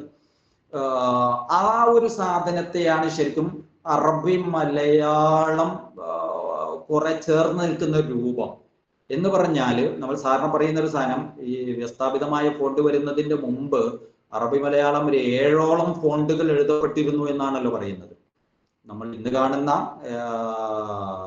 ഈ ഔദ്യോഗിക മാനക മലയാളം ഡെവലപ്പായിട്ട് വരികയെന്നതിന്റെ മുമ്പ് ഗ്രന്ഥലിപി ഔദ്യോഗിക ലിപിയായിട്ട് സ്വീകരിക്കപ്പെടുന്നതിന്റെ മുമ്പ് 7ഓളം ഫോണ്ടുകൾ മലയാളം എഴുതപ്പെടുന്ന ഒരു പശ്ചാത്തലം ഉണ്ടാകുന്നുണ്ട്. സാധാരണ പറയുന്ന പോലെ ഈ തമിഴ് കലർന്ന സാധനങ്ങളുടെ വട്ടെഴുത്ത്, കോലെഴുത്ത് സാധനങ്ങൾ ഉണ്ടാവുന്നുണ്ട്. സുരിയാനി പോലെയുള്ള സാധനങ്ങൾ ഉണ്ടാവുന്നുണ്ട്. വ്യത്യസ്തമായ ഇവിടുത്തെ ലോക്കൽ ആളുകളെ എല്ലാവരെയും ഉൾക്കൊള്ളുന്ന വിധത്തിലുള്ള വ്യത്യസ്ത പശ്ചാത്തല അറബി സ്ഥാനങ്ങൾ ഉൾപ്പെടെ ഉണ്ടാകുന്ന ഒരു ഒരു ഒരു ഒരു ഘട്ടമാണ്. അപ്പൊ അതിനിടയിലേക്കാണ് സംസ്കൃതത്തിന്റെയും കടന്നുവരവുണ്ടാകുന്നത്. ഈ ഭാഷയിലേക്ക് അത് വലിയ അർത്ഥത്തിൽ കടന്നു വരികയും ചെയ്യുന്നത്. അപ്പൊ ഞാൻ പറഞ്ഞത്, നമ്മുടെ ദ്വീപിലേക്ക് നമ്മൾ പോകുമ്പോൾ 1700 എൻഡ് മുതലൊക്കെയുള്ള അറബിക് മലയാളത്തിന്റെ റെഫറൻസുകൾ, സോഴ്സുകൾ നമുക്ക് ദ്വീപിൽ നിന്ന് കിട്ടും. ലക്ഷദ്വീപിന്റെ അമിനി ദ്വീപ്, മറ്റേ ദ്വീപിൽ നിന്നൊക്കെയുള്ള രചനകൾ, ഇത് സാധനങ്ങൾ നമുക്ക് കിട്ടും. അവിടുത്തെ എന്താ പറയാ, അവിടുത്തെ ഇൻസ്ക്രിപ്ഷൻസുകൾ, ചില ഗ്രേവിസ്റ്റുകളിൽ നിന്ന് കണ്ടെത്തിയ ഇൻസ്ക്രിപ്ഷൻസുകൾ 1700 എൻഡിൽ കിട്ടും. മറ്റൊന്ന് നമ്മൾ നോക്കുമ്പോൾ നമ്മുടെ ഹോർത്തൂസ് മലബാറിക്കസിന്റെ ഒക്കെ ലാംഗ്വേജ് 1600 എൻഡിലാണ്. 1600 എൻഡിലെ അതിലെ അന്നത്തെ കേരളീയ ഭാഷ അതിൽ എഴുതപ്പെട്ടത് നമുക്ക് കണ്ടെത്താൻ പറ്റും. ഹോർത്തൂസ് മലബാറിക്കസിലായിട്ട് മലയാളം, അന്നത്തെ കേരളീയ ഭാഷ മലയാളം ഡെവലപ്പ്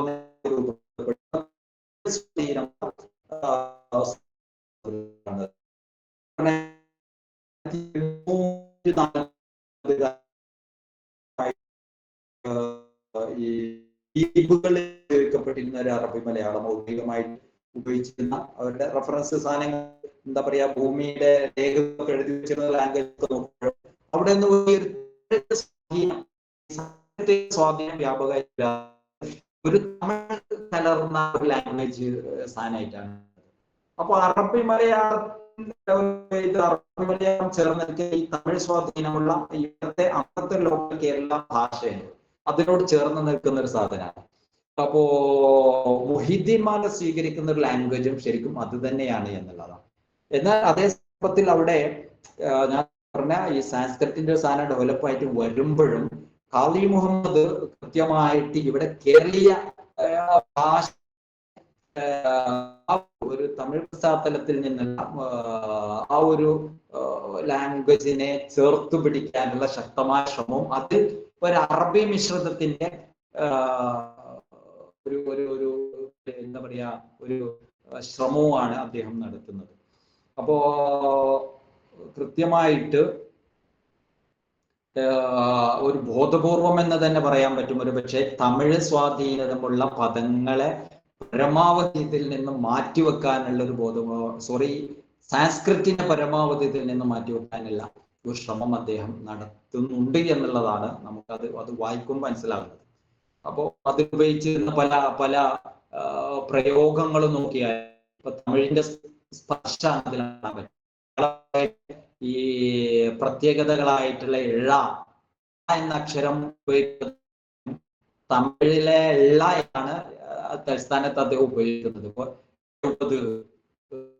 തൊഴുതു എന്നൊക്കെയുള്ള തൊഴുഴ എന്നുള്ളതിന് ഴ പ്രയോഗങ്ങളൊക്കെയാണ് നമ്മൾ ഇതിന്റെ ആദ്യ സ്ഥാനത്തിൽ നോക്കുമ്പോൾ കാണാൻ പറ്റുക.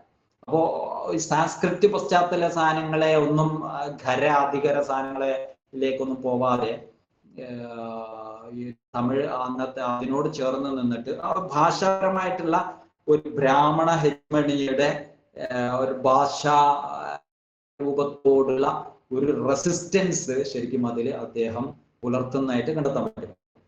ആ ഒരു സാധനം ഒരു എഴുത്തച്ഛനും റെപ്രസെന്റ് ചെയ്തിരുന്ന ആ ഒരു പശ്ചാത്തലം ശരിക്കും അത് അവിടെ നിന്ന് അങ്ങ് തുടങ്ങിയിട്ട് എനിക്ക് തോന്നുന്ന ഒരു 18, 19, 20 നൂറ്റാണ്ട് വരെ ഡെവലപ്പായിട്ട് വരുമ്പോഴും രണ്ട് ധാരയായിട്ട് നിരന്തരം സംഘടനകൾ ഉണ്ടാകുന്ന ഒരു സാധനമായിട്ട് വർത്തിക്കുന്നതാണ് നമുക്ക് കാണുന്നത്. ഒരർത്ഥത്തിൽ പറഞ്ഞാല് ഇപ്പോ എഴുത്തച്ഛന്റെ ഇപ്പൊ സംസ്കൃതം കലരാത്ത പഴയകാല, അതുമായിട്ട് ബന്ധപ്പെട്ടിട്ട് പാരഗ്രാഫ് അങ്ങനെ വായിക്കുകയാണെങ്കിൽ പഴയകാല കേരള ഭാഷയുടെ തുടർച്ചയായിട്ട് അറബി മലയാളത്തെ സംസ്കൃതം കലരാത്ത പഴയകാല ഭാഷയുടെ തുടർച്ചയായിട്ട് അറബി മലയാളം ഉണ്ടാക്കുന്നത് ജോസഫ് കോളങ്ങാടന്റെ ഒരു ആർട്ടിക്കിൾ അവസാനം പറയുന്നത് സംസ്കൃതം കലരാത്ത തുടർച്ചയായിട്ടാണ് അറബി മലയാളം സ്ഥാനം വരുന്നത്. അറബി മലയാളത്തിൽ വരുന്ന ഉച്ചാരണ വൈജാത്യങ്ങൾ ദേശീയ ഓരോ ദേശവുമായിട്ട് ബന്ധപ്പെട്ട് മാത്രമാണ്, സമുദായമായിട്ട് ബന്ധപ്പെട്ടല്ല എന്നാണ് അദ്ദേഹം പറയുന്നത്. മലബാറിലെ പല സമുദായക്കാരിലും കാണുന്ന ഉച്ചാരണ സവിശേഷതകൾ ഒരു സമുദായത്തിൽ ഒതുങ്ങി നിൽക്കുന്നില്ല. സംസ്കൃത സ്വാധീനത്തിന്റെ വരവോടെ പഴന്തമിഴ് രീതികൾ മലയാള ഭാഷയിൽ നിന്ന് പതിയെ വേർപെട്ടു പോയിട്ട് അറബി അതാണ് ഇതിന്റെ സംസ്കൃതത്തിന്റെ സ്വാധീനത്തോടെ നേരത്തെ സൂചിപ്പിച്ച ഈ പഴന്തമിഴ് സാധനത്തെ എങ്ങനെ അന്യമന്യം എന്നിട്ടാണ് 1800 എൻ്റെ ആകുമ്പോഴേക്ക് ഒരു പുതിയ ഒരു ഭാഷാ സാധനം ഡെവലപ്പായിട്ട് വരും. നമ്മൾ മാനക മലയാളം എന്നൊക്കെ പറയുന്ന ഒരു സാധനം. അപ്പോ അതിന്റെ ആ ഒരു പോരാട്ടത്തിന്റെ വേരുകൾ കിടക്കുന്നത് ശരിക്കും മൊഹിദ്ദീൻ മാലയിൽ തന്നെ കാളി മുഹമ്മദ് ഒളിപ്പിച്ചു വെച്ചു എന്നുള്ളതാണ്. ഈ ഭാഷാപരമായിട്ടുള്ള റെസിസ്റ്റൻസിനെ ശക്തമായിട്ട് ഈ സാൻസ്ക്രിറ്റ് ടേംസുകൾ സാധനങ്ങൾ ഉപയോഗിക്കാൻ ബോധപൂർവം അതില്ലാതെ തന്നെ ഇവിടെ എല്ലാവരെയും ഉൾക്കൊള്ളുന്ന, എല്ലാവരെ ലോക്കൽസിനെ ഉൾക്കൊള്ളുന്ന ഒരു ലാംഗ്വേജ് പരിസരത്തെ ചേർത്ത് പിടിക്കാൻ ശക്തമായ ഒരു ശ്രമം, ബോധപൂർവമായ ശ്രമം അദ്ദേഹം നടത്തുന്നുണ്ട്. അപ്പൊ ഇങ്ങനെ നമ്മളിങ്ങനെ നോക്കുമ്പോൾ ഒരുപാട് ഘടകങ്ങൾ ഇതുമായിട്ട് ഈ ഒരു രചനയിൽ വർക്ക് ചെയ്യുന്നുണ്ട് എന്നുള്ളതാണ്. കേവലം അങ്ങ് ഉണ്ടായി പോകുന്ന രചനയല്ല, അങ്ങ് രചിച്ചു പോകുന്ന ഉണ്ടായി പോകുന്ന രചനയല്ല, മറിച്ച് കൃത്യമായ അജണ്ടകളോടെ കാലത്തിന്റെ ഉത്തരവാദിത്വം മനസ്സിലാക്കി ബോധപൂർവം ഒരുപാട് പശ്ചാത്തലങ്ങളോടുള്ള പ്രതികരണമായിട്ട് അതിൽ ഉപയോഗിക്കുന്ന ഓരോ പദങ്ങളെയും ബോധപൂർവം ഉപയോഗിച്ചുകൊണ്ട് വ്യത്യസ്ത ലോകങ്ങളിലേക്ക് കിളിവാതിലുകൾ തുറന്നു വെച്ചുകൊണ്ടാണ് ശരിക്കും ഈ ഒരു ടെക്സ്റ്റ് വരുന്നത് എന്നുള്ളതാണ്. വളരെ സിമ്പിളായിട്ട് നമുക്കങ്ങ് വായിച്ച് പാടിപ്പോകാൻ പറ്റിയൊരു സാധനമല്ല ഇത്, മറിച്ച് വലിയ ചിന്തകൾ ഞാൻ പറഞ്ഞ രീതിയിലൊക്കെയുള്ള ഒരു മഹാപഠനമായിട്ട് ഡെവലപ്പാക്കാൻ പറ്റിയ ഒരു PhD പഠനമായിട്ട്, വിപുലമായിട്ടുള്ള ഒരു പഠനമായിട്ട് ഇസ്ലാം ട്രാൻസ്ലേറ്റഡ് ഒക്കെ അവർ ചെയ്ത പോലെ, ആയിരം മസാല ചെയ്ത പോലെ അതിനപ്പുറത്തേക്ക് വെച്ച് വികസിപ്പിക്കാൻ പറ്റിയ ഒരു സാധനമാണ്. അതുകൊണ്ടാണ് അതിൻ്റെ ഓരോ വരികളും, അതിൽ ഉപയോഗിച്ചിട്ടുള്ള പദങ്ങൾ, അതിൻ്റെ തീം യഥാർത്ഥത്തിൽ വളരെ പ്രധാനപ്പെട്ടതാണ് എന്നുള്ളതാണ്. ഞാൻ അവസാനിപ്പിക്കുകയാണ്. കുറച്ചുകൂടി കാര്യങ്ങൾ ഇങ്ങനെ പറഞ്ഞിട്ട് പിന്നെ അതിൻ്റെ ഉള്ളടക്കത്തിലേക്ക് നമുക്ക് വരുമ്പോഴും അതിൽ ഉപയോഗിക്കുന്ന ടേംസുകൾ, ഇപ്പം അതിൻ്റെ ഒരു തുടക്കത്തിൽ ഉണ്ടാകില്ല, ബിസ്മിയും ഹംദും സ്വലാത്ത് അല്ല അള്ളാ തിരുപേരും സ്തുതിയും സ്വലാവാത്തും, അതിൻ്റെ തുടക്കുന്ന ആ ഒരു ഇൻവോക്കിങ്, അതിൻ്റെ തുടക്കങ്ങൾ, അതിലുപയോഗിക്കുന്ന ഒരു ഭാഷാ പരിസരങ്ങൾ ഒക്കെ പിൽക്കാലത്തുണ്ടാകുന്ന ഈ മാല എന്ന് പറയുന്ന ഒരു ജോണറിന്റെ ഒരു ശില്പം മാതൃകയായിട്ടാണ് പിന്നീട് രൂപപ്പെട്ടു വരുന്നത് എന്നുള്ളതാണ്. ഈ മാല എന്ന് പറയുന്നതിന് വിപുലമായിട്ടുള്ള രണ്ട് സ്ഥാനമാണ്. അത് നമുക്കൊരു പോപ്പുലർ സാഹിത്യമായിട്ട് നമ്മൾ പറയുന്നത് പോലെ ഒരു കാലഘട്ടത്തിൽ ഒരു പോപ്പുലർ സാഹിത്യമായിട്ട് ജനങ്ങൾക്കിടയിൽ വളരെ വൈഡ് സ്പ്രെഡായിട്ട് സർക്കുലേഷൻ ഉള്ള, എന്നാൽ നിരന്തരമായിട്ട് പാടപ്പെടുകയും ആളുകൾ എൻജോയ് ചെയ്യുകയും ചെയ്ത ഒരു സാഹിത്യ സ്ഥാനമായിട്ടാണ് ഈ മാല വരുന്നത്. അതുകൊണ്ട് ഇവിടെ പല രീതിയിൽ എഴുതപ്പെടുന്ന സാധനങ്ങൾക്കും അവർ മാല എന്നുള്ള പദം പ്രത്യേകം എടുത്ത് ഉപയോഗിച്ചു. നമ്മൾ മോയിൻകുട്ടി വൈദ്യരുടെ ഇതിലേക്കൊക്കെ വരുമ്പോൾ മലപ്പുറം പടപ്പാട്ട് എഴുതുമ്പോഴും അത് മദനിധി മാലയായിട്ടാണ് അദ്ദേഹം എഴുതുന്നത്. കാരണം അതിൻ്റെ വ്യത്യസ്തമായ കാരണങ്ങൾ ഉണ്ടാകും, എന്നാൽ അതിൻ്റെ ഒരു വൈഡ് പോപ്പുലാരിറ്റിയും റിസൈറ്റേഷനും വളരെ പ്രധാനപ്പെട്ട ഒന്നായിരുന്നു. കാരണം അത്രമാത്രം ഈ മാലകൾ റിസൈറ്റ് ചെയ്യപ്പെടുക എന്നുള്ളത്, അതിലൂടെ ആശയങ്ങൾ കൈമാറപ്പെടുക എന്നുള്ളതിൻ്റെ ഒരു കാലഘട്ടത്തിലെ നോളേജ് ട്രാൻസ്മിഷന്റെ, അതേപോലെ ഒരു ചിന്തയുടെ കൈമാറ്റത്തിന്റെ ഒക്കെ ഒരു പൊതു മീഡിയമാക്കിയിട്ട് അവർ അതിനെ ഡെവലപ്പാക്കി കൊണ്ടുവന്നിരുന്നു എന്നുള്ളതാണ്. അപ്പോ അതിന്റെ ഉള്ളടക്കത്തെ കുറിച്ച് നമ്മൾ പറയുമ്പോൾ അതിന്റെ ഒരു സ്ട്രക്ചർ തന്നെ പ്രധാനമാണ്. ഒരു സ്ട്രക്ചർ എന്ന് പറയുമ്പോൾ നമ്മൾ പറഞ്ഞ അതിന്റെ ഒരു ഇൻവോക്കിംഗ് ഗോഡ്, അതിന്റെ തുടക്കത്തിലുള്ള അള്ളാഹുവിനെ ഇസ്തിഗാസയും അല്ലെങ്കിൽ ഈ തവസ്സുൽ ഇസ്തിഗാസ പോലുള്ള സംഭവങ്ങളൊക്കെ ചേർത്ത് വെച്ചുകൊണ്ട് സൂഫികളുടെ ആ ഒരു അറ്റാച്ച്മെന്റ് ദൈവവുമായിട്ട് ബന്ധപ്പെടുത്തിയിട്ട് ഉണ്ടാക്കുന്ന ഒരു തുടക്കമുണ്ട്. അതേപോലെ തന്നെ ഒരു വെനറേറ്റിംഗ് ഹീറോസ് എന്നാണ് രണ്ടാമത്തെ നമ്മളതിൽ കാണുന്ന ഒരു ഉള്ളടക്കം എന്ന് പറയുന്നത് മാലകളിൽ, ഈ ഡിവോഷണൽ മാലകളിൽ ഈ ഒരു ഹീറോയെ അവരിങ്ങനെ അതിലൂടെ കൊണ്ടുവരും. ഒരു സൂഫി, ഒന്നുകിൽ സൂഫി മാലകളാണ് ഉണ്ടാവുക, അല്ലെങ്കിൽ നമ്മള് ഈ ഷുഹദ മാലകളാണ് പിന്നീട് നമ്മൾ ധാരാളമായിട്ട് കാണുന്നത്. ഷുഹദ, അതേ ആളുകളുടെ മൈൻഡിനെ പെട്ടെന്ന് പിടിക്കുന്ന രീതിയിലുള്ള, പെട്ടെന്ന് ക്യാച്ച് ചെയ്യുന്ന ഈ വെനറേഷൻ ഓഫ് ഹീറോകളെ അതിലൂടെ ഇങ്ങനെ ഹൈലൈറ്റ് ചെയ്ത് കൊണ്ടുവരുന്നത്. പിന്നെ അതേപോലെ തന്നെ കുറച്ച് നമ്മൾ കാണുന്നത് പ്രൊഫറ്റുമാരെ കുറിച്ചിട്ട്, പ്രവാചകന്മാരെ കുറിച്ച്, സ്വഹാബികളെ കുറിച്ചിട്ട്, മൊത്തത്തിൽ ഔലിയ സൂഫികളെ കുറിച്ച് വ്യാപകമായിട്ട് നമ്മൾ ഈ ഒരു സ്ഥാനം കാണുന്നത്. പിന്നീട് അതിന്റെ ഉള്ളടക്കത്തിൽ ഇപ്പോ ഒരു വല്ലാത്തൊരു ഭക്തി, ഒരു ഡിവോഷനാണ്. മൊത്തത്തിൽ നമ്മൾ മാലാസാനങ്ങളെ കുറിച്ച് നമ്മൾ പറയുമ്പോൾ വളരെ ചുരുക്കം മാത്രമേ ഈ ഡിവോഷണൽ മാലകളെ നമ്മൾ കാണുന്നുള്ളൂ കേട്ടോ. അതിലപ്പുറം വിപുലമായൊരു മാലാസാനം ഒരു 30% അതിൽ താഴൊക്കെ നമുക്കൊരു ഡിവോഷണൽ മാലകളെ പൊതുവെ ഇതിൽ ഇത് ജോണറിൽ തന്നെ കാണാൻ പറ്റുന്നത്. അതിൽ അപ്പുറത്തുള്ള വിപുലമായ മാലകൾ, എഡ്യൂക്കേറ്റീവ് മാലകൾ, പോളമിക് മാലകൾ, കോമിക് മാലകൾ, എന്താ പറയുക, ജേർണലിസ്റ്റ് മാലകൾ, എന്നിട്ട് എഡ്യൂക്കേറ്റീവ് മാലകൾ, വിപുലമായ ലോകത്തിന്റെ ഒരു ഭാഗം എടുക്കുന്നുണ്ട്. അത് ഡിവോഷണൽ മാലകൾ എന്ന് പറയുന്ന വളരെ ചുരുക്കം വരുന്നു, വളരെ ചുരുക്കം. അതിൽ തന്നെ 2 സ്ട്രീമായിട്ട് നമ്മൾ കാണുന്ന, ഒന്ന് മുഹീദ്ദീൻ മാല റെപ്രസെന്റ് ചെയ്യുന്ന ഒരു ധാരയും, മറ്റൊന്ന് നഫീസത്ത് മാല റെപ്രസെന്റ് ചെയ്യുന്ന മറ്റൊരു ധാരയും. അതിന്റെ ഇശല് സാധനങ്ങളുമായിട്ട് ബന്ധപ്പെടുത്തിയിട്ട് 2 ധാരകളെ നമുക്ക് കണ്ടെത്താൻ പറ്റുന്നുണ്ട്. എന്നാലും അതിന്റെ ഉള്ളിൽ ഉൾക്കൊള്ളുന്ന അതിന്റെ സ്ട്രക്ചർ, അതിന്റെ ഒരു മൗൾഡ്, അതിന്റെ ഒരു അച്ചുരൂപം എന്ന് പറഞ്ഞ പോലെ ഒരു എവർ ഫ്ലോയിങ് ഡിവോഷൻ അതിന്റെ വളരെ പ്രധാനപ്പെട്ട സാധനമാണ്. ഒരു ഭക്തിയെ ഇങ്ങനെ ഒലിപ്പിക്കുന്ന ഒരു സാധനം എന്ന് പറഞ്ഞാൽ ഇത് അതന്നെ അതിൽ അവർ പറയും, ഇത് പാടുന്നവർക്കും പാടിപ്പിക്കുന്നവർക്കും അത് സ്വർഗം കിട്ടും, അല്ല അവരുടെ പ്രാരാബ്ദങ്ങൾ അസ്തമിക്കും എന്നൊക്കെ പറഞ്ഞിട്ട് അവര് അതിന്റെ റിസൈറ്റേഷൻ തന്നെ ഒരു ആരാധനയാക്കി മാറ്റുന്ന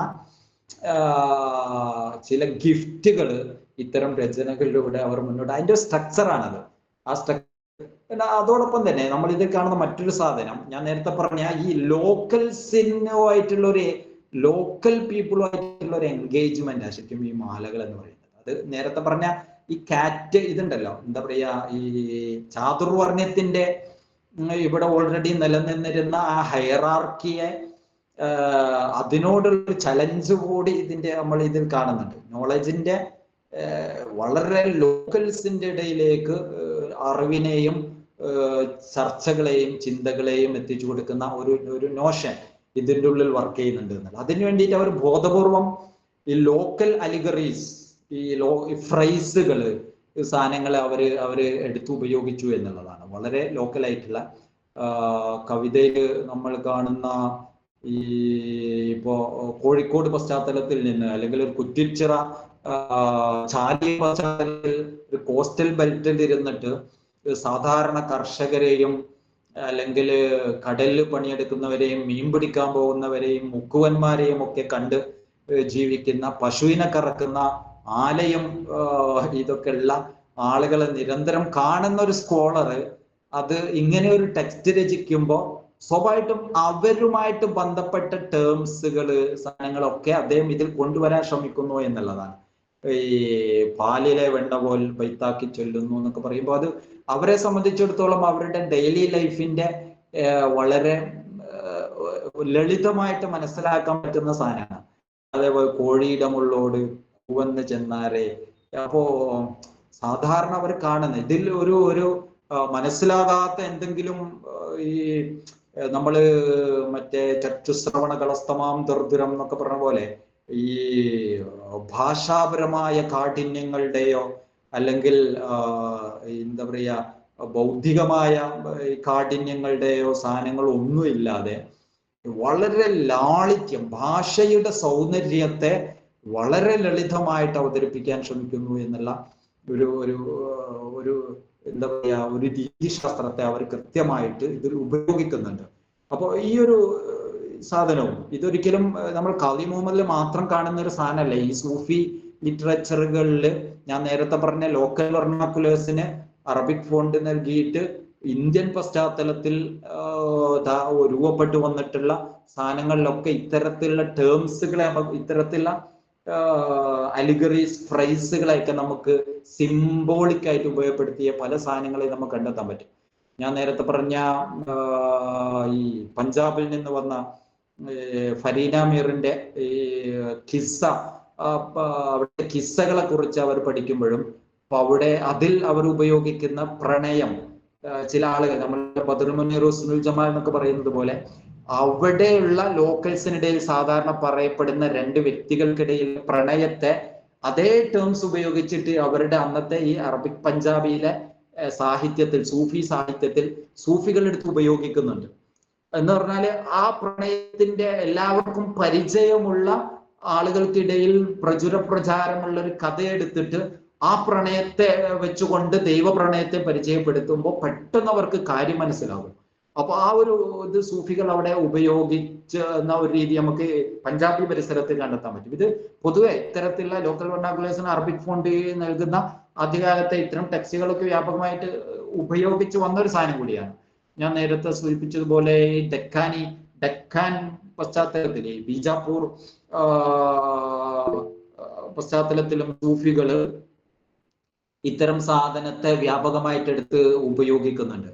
ഇപ്പോ ഹൈദരാബാദ് അല്ലെ ഡെക്കാൻ പശ്ചാത്തലങ്ങളിലൊക്കെ ആളുകൾക്കിടയിൽ ഈ എന്താ പറയാ, സ്ത്രീകൾ വട്ടത്തിലിരുന്നിട്ട് നൂല് നൂൽക്കുകയും വെള്ളം ചർക്ക ഇറക്കി ഡ്രസ്സ് ഉണ്ടാക്കുകയും വെള്ളം തേവുകയൊക്കെ ചെയ്യുമ്പോൾ സാധാരണ പാടുന്ന പാട്ടുകൾ, ലോക്കൽ പാട്ടുകൾക്കിടയിൽ അതില് സൂഫിസ്റ്റിക് ആയിട്ടുള്ള സാധനങ്ങൾ വെച്ചു കൊടുത്തുകൊണ്ട് സൂഫികൾ ഉപയോഗപ്പെടുത്തിയിരുന്നു. അപ്പൊ നമുക്കിടയിൽ തന്നെ ഈ മുക്കുവന്മാർക്കിടയിലുള്ള ഇപ്പോ തോണി വലിച്ചു കയറ്റുന്ന ഘട്ടത്തിൽ ഇറക്കുന്ന സന്ദർഭങ്ങളിലൊക്കെ അവർ പാടുന്ന പാട്ടുകളുണ്ടല്ലോ, ആ പാട്ടും അതിലൊക്കെ ഒരു സ്പിരിച്വൽ സാധനം വർക്ക് ചെയ്യുന്നുണ്ടല്ലോ. അപ്പൊ അതിൻ്റെയൊക്കെ ഒരു ലിങ്കുകൾ, സൂഫി കണക്ഷൻസ്, ഇതൊക്കെ ഇതുമായിട്ട് ബന്ധപ്പെടും. നമ്മൾ ഈ കപ്പപ്പാട്ട് കുഞ്ഞായി മുസ്ലിയാരൊക്കെ പറയുമ്പോൾ ഏലാമാല എന്നൊക്കെ പറയുമ്പോഴും അതിന്റെ ഒരു ഫിലോസഫിക്കൽ തലങ്ങളൊക്കെ നമ്മൾ ചർച്ച ചെയ്യാറുണ്ടല്ലോ.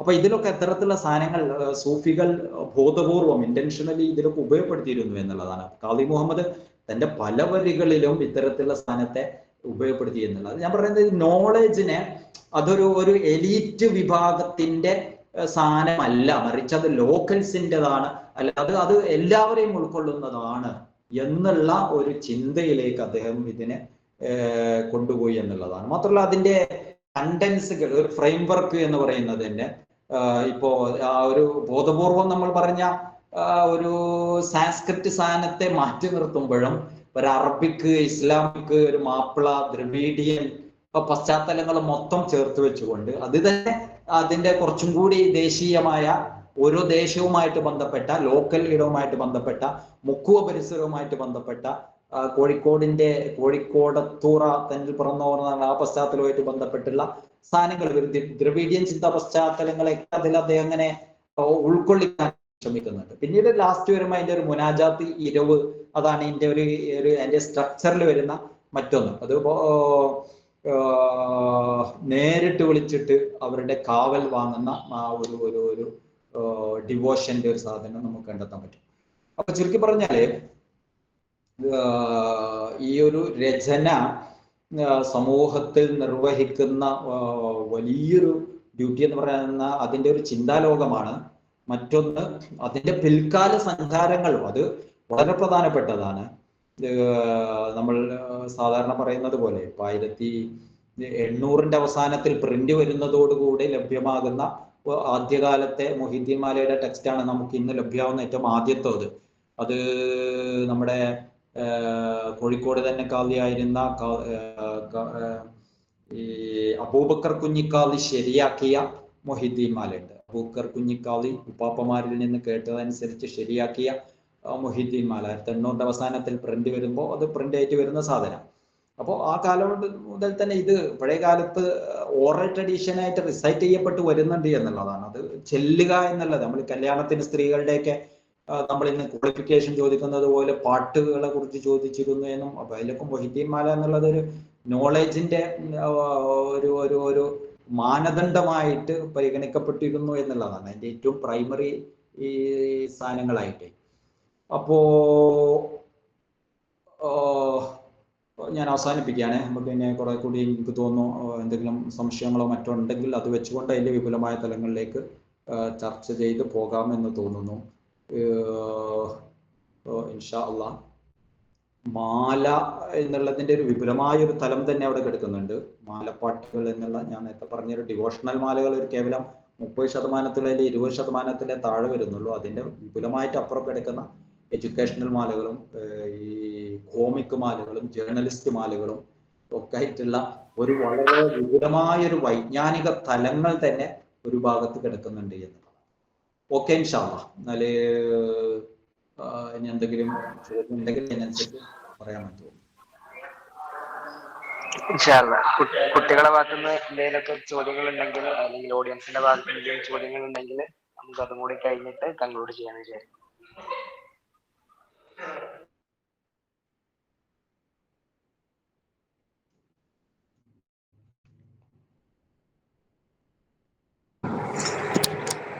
അസ്സലാമു അലൈക്കും. ഉസ്താദെ, ഇപ്പോ മാഷാ അല്ലാഹ് ഹസൈനൽ സ്മാരക അവാർഡ് കിട്ടിയതിന് എൻ്റെ തുടക്കത്തിലെ അവതരിപ്പിച്ച അദ്ദേഹം പറഞ്ഞതുപോലെ തന്നെ അഭിനന്ദിക്കുകയാണ്. കാരണം ചരിത്രത്തിനെ മാറ്റി നിർത്തിപ്പെട്ട കുറെ മേഖലകൾ കുറഞ്ഞ കാലം കൊണ്ട് ഡോക്ടർ വളരെ മനോഹരമായിട്ട് കുറെ സമൂഹത്തിന് ഉപകാരപ്പെടുന്ന കുറെ കാര്യങ്ങൾ ചെയ്തിട്ടുണ്ട്. ഗ്രന്ഥങ്ങളായിട്ടും പിന്നെ ലേഖനങ്ങളായിട്ടും പിന്നെ പ്രസംഗങ്ങളായിട്ടൊക്കെ. അതിനാദ്യം അഭിനന്ദിക്കുകയാണ്. അതിന്റെ സംശയം എന്താന്ന് പറഞ്ഞാൽ, ഇപ്പൊ ഈ മാലകൾ അല്ലെങ്കിൽ മൊയ്തിമാല, ഈ ബെയ്ത്തുകളിലൊക്കെ ചില വിമർശന വിധേയമായ ഭാഗങ്ങളുണ്ടല്ലോ. ഇപ്പോ ചില പുത്തൻ പ്രസ്ഥാനക്കാരൊക്കെ വിമർശിക്കുന്ന ഭാഗങ്ങള്. അപ്പൊ അത്തരം കാര്യങ്ങള് എങ്ങനെയാണ് അതിന്റെ? അതൊരു കവിതന്റെ ഭംഗിക്ക് വേണ്ടിയിട്ടാണോ അതോ കുറച്ചും കൂടി ഒരു എക്സാജറേറ്റ് ആയിട്ട് പ്രസ്താവിക്കുന്നതാണ്? ഇപ്പൊ ഉദാഹരണത്തിന് വായെടുക്കുന്നതിന് മുമ്പ് ഉത്തരം നൽകുക, അതുപോലെ പിന്നെ കുപ്പിവെള്ളത്തുള്ള വസ്തുക്കളൊക്കെ കാണുക, അങ്ങനത്തെ ഈ പ്രാദേശികമായിട്ടുള്ള ചില പ്രയോഗങ്ങളൊക്കെ, അതിനെക്കുറിച്ച് ഉസ്താദിന്റെ അഭിപ്രായം എന്താണ്? അത് കവിതയിൽ കടന്നു വരാനുള്ള കാരണങ്ങൾ അത് അങ്ങനെ തന്നെ 100% അങ്ങനെ തന്നെ വിശ്വസിക്കുന്ന കാര്യങ്ങളാണ്? അതാണ് എൻ്റെ ചോദ്യം. ഓക്കെ, നമ്മൾ പൊതുവെ ഈ മാലപ്പാട്ടുകൾ എന്ന് പറയുമ്പോഴേക്ക് നമ്മൾ വെറുതെ അതിനെ മാറ്റി നിർത്തുന്നതിന് വേണ്ടിയിട്ട് പൊതുവെ ഒരു സലഫി പശ്ചാത്തലത്തിൽ നിന്നോ രൂപപ്പെട്ടു വരുന്ന ചില ചർച്ചകളാണ് പൊതുവെ ഇത്തരത്തിലുള്ള വിഷയങ്ങൾ വരാറുള്ളത്. അതുകൊണ്ടാണ് ഞാൻ ഈ പറഞ്ഞു കൊണ്ടുവന്ന അതിൻ്റെ ഒരു ചിന്താലോകവും അതിൻ്റെ ഒരു ഇടപെടുന്ന ഒരു പശ്ചാത്തലങ്ങളും ഒക്കെയുള്ള ഒരു സാധനമാണ്.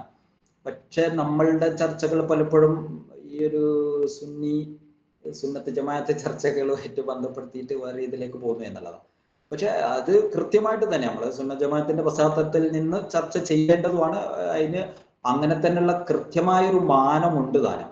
ഇത് ശരിക്കും ഞാൻ ഇതൊക്കെ പറയുമ്പോഴും ഇതൊരു പക്ക സൂഫി ടെക്സ്റ്റ് കൂടിയാണ്. നമ്മൾ ഇതിലേക്ക് ചേർത്ത് വായിക്കേണ്ട ഒരു സാധനമാണ്. ഇത് വളരെ പ്രധാനപ്പെട്ട ഒരു സൂഫി ടെക്സ്റ്റ് കൂടിയാണ്.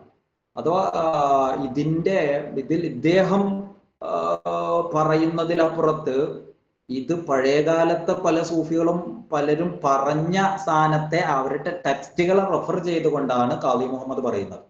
ഖാദി മുഹമ്മദ് സ്വന്തമായിട്ട് പറയല്ല. ഖാദി മുഹമ്മദ് പറയുമ്പോഴും ഇതിൽ പലതും അദ്ദേഹം തന്നെ ബഹുജ കിതാബെന്നും പിന്നെ നമ്മുടെ മുഹിദ്ദീൻ ഷേഖിന്റെ തന്നെ ചില ഗ്രന്ഥങ്ങളിൽ നിന്നും മറ്റും അദ്ദേഹം ക്രോഡീകരിച്ചെടുത്തൊരു സാധനമാണ്. അപ്പൊ ഇദ്ദേഹത്തിന്റെ ആയിട്ടുള്ള സ്വന്തമായിട്ടുള്ള വാദങ്ങളല്ല. അപ്പൊ ഒരു സൂഫി പശ്ചാത്തലത്തിൽ നിന്ന് ഉള്ള ഒരു വായനയായിട്ട് നമുക്ക് അതിനെ മനസ്സിലാക്കാൻ പറ്റും. അപ്പൊ ഇത്തരത്തിലുള്ള വാദങ്ങൾ സാധനങ്ങൾ എന്ന് പറയുന്നത് നമ്മൾ അതിനെ പറയുന്നത് പോലെ ഇപ്പോ അള്ളാഹുവിന്റെ അറിവോട് കൂടിയിട്ട് അള്ളാഹു ഒരു സൂഫിക്ക് ഒരു ആൾക്ക് ഇത്തരത്തിലുള്ള കഴിവുകൾ കൊടുക്കുന്ന സന്ദർഭത്തിൽ അവരത് പറയല്ലോ, അതത് കാണാനോ മറ്റൊക്കെ പറ്റുമല്ലോ. ആ രീതിയിൽ തന്നെയാണത്. അല്ലാതെ നമ്മളതിനെ കേവലം ഒരു ഭാഷാ ഭംഗിക്ക് വേണ്ടിയിട്ടോ മറ്റൊന്നും പറയേണ്ട ഒരു ആവശ്യമില്ല എന്നാണ് എനിക്ക് തോന്നുന്നത്.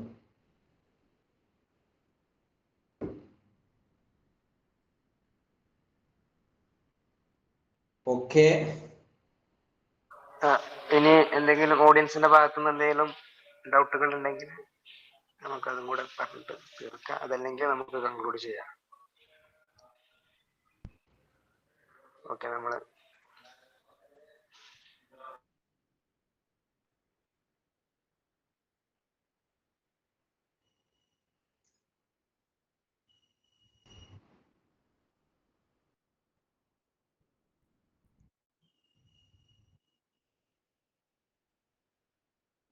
ചോദിക്കുന്നുണ്ടോ? കേൾക്കുന്നില്ലല്ലോ.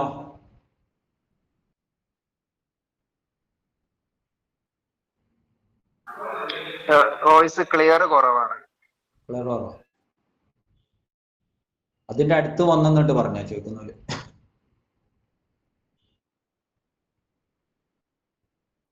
ഇസ്ലാം ഓക്കെ.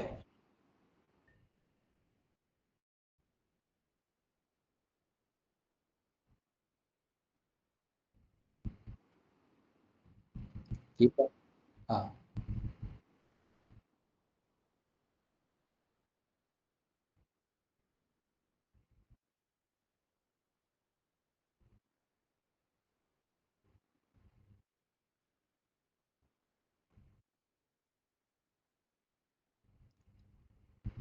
അല്ല, അദ്ദേഹം ഡയറക്റ്റ് ആയിട്ട് മൊഹിദ്ദീൻ മാലയെ പറഞ്ഞു എന്നല്ല.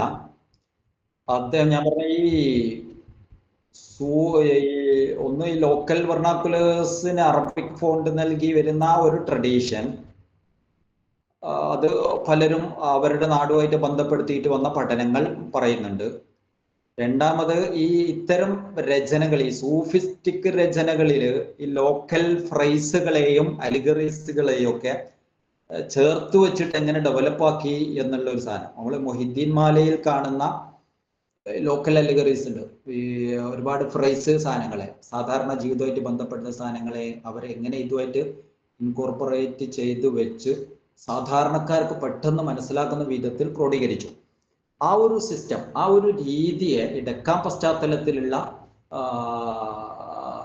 സാധാരണക്കാരുടെ ലൈഫ് പരിസരത്തിൽ അത് എത്രമാത്രം വർക്ക് ചെയ്തിരുന്നു എന്നുള്ളതിൻ്റെ ഒരുപാട് സാമ്പിളുകളെ ഈറ്റൻ അദ്ദേഹത്തിൻ്റെ കൃതിയിൽ കൊണ്ടുവരുന്നുണ്ട്. ഞാൻ പറഞ്ഞത് ഇപ്പോ ചില ഈ വേളിങ് ഇതൊക്കെ ഉണ്ട്, ഈ നൂൽക്കുന്ന സാധനങ്ങൾ ഉണ്ടാകുമല്ലോ. അപ്പോൾ ഒരുമിച്ചുകൂടി നമ്മൾ ഇന്ന് ഈ കുടുംബശ്രീ പണിക്കാർ എന്നൊക്കെ പറയുന്നത് പോലെ ഓരോ കുടിൽ വ്യവസായങ്ങൾ ഉണ്ടായിരിക്കും ഓരോ നാട്ടിലും. അപ്പൊ അവിടെയൊക്കെ സ്ത്രീകള് ഒരുമിച്ച് കൂടിയിട്ട് നൂൽക്കുന്ന ഒരു പഴയകാല ഒരു ഇതുകൾ. അപ്പൊ അവർ സ്വാഭാവികമായിട്ട് ഇങ്ങനെ പാടുന്ന ഒരുപാട് പാട്ടുകൾ, ഈ പാട്ടുകളിൽ സൂഫിസ്റ്റിക് ആയിട്ടുള്ള ഇത്ര ഒരുപാട് എലമെന്റ്സുകൾ എങ്ങനെ വർക്ക് ചെയ്തിരുന്നു, അതിൽ ഉപയോഗിച്ചിട്ടുള്ള രസകരമായ ഞാൻ പറഞ്ഞ ഇത്തരം ഫ്രൈസുകൾ, സാധനങ്ങൾ. അതേപോലെ കുറച്ചുകൂടി തമിഴ്നാടിനോട് ചേർന്നിട്ടുള്ള ഭാഗത്ത് ഈ കുട്ടികളെ ഓർക്കുമ്പോൾ, തൊട്ടിലാട്ടുമ്പോൾ അവർ പാടിയിരുന്ന പാട്ടുകൾ, ആ പാട്ടിൽ ഇത്തരത്തിലുള്ള ടേംസുകൾ, ഫ്രൈസുകൾ എങ്ങനെ ചേർത്ത് വെക്കപ്പെട്ടിരുന്നു, അതൊക്കെ ഈ സൂഫി കണക്ഷൻസ് സാധനങ്ങൾ, അത്തരത്തിലുള്ള സാധനങ്ങളെ ഫോക്കസ് ചെയ്തുകൊണ്ട് ഈ ഡെക്കാൻ പശ്ചാത്തലത്തിൽ തമിഴ്നാടിൻ്റെ ഏരിയകളിലേക്ക്, ഹൈദരാബാദ് പശ്ചാത്തലങ്ങളൊക്കെ കൊള്ളിച്ചുകൊണ്ട് ഈറ്റം പറയുന്നുണ്ട്. നമുക്ക് ആ ഒരു സാധനത്തെ നമുക്ക് മൊഹിദ്ദീൻ മാലയുടെ പശ്ചാത്തലത്തിലും നമുക്ക് വായിക്കാൻ പറ്റുന്നതാണ്. അതാണ് ഞാൻ സൂചിപ്പിച്ചത്. നമ്മുടെ മറ്റേ സ്ത്രീ ഉണ്ടല്ലോ, നബിയെ കുറിച്ചിട്ട് പുസ്തകം എഴുതി, ആൻഡ് പ്രൊഫറ്റീസ് ഈസ് മെസ്സഞ്ചർ, ആര്?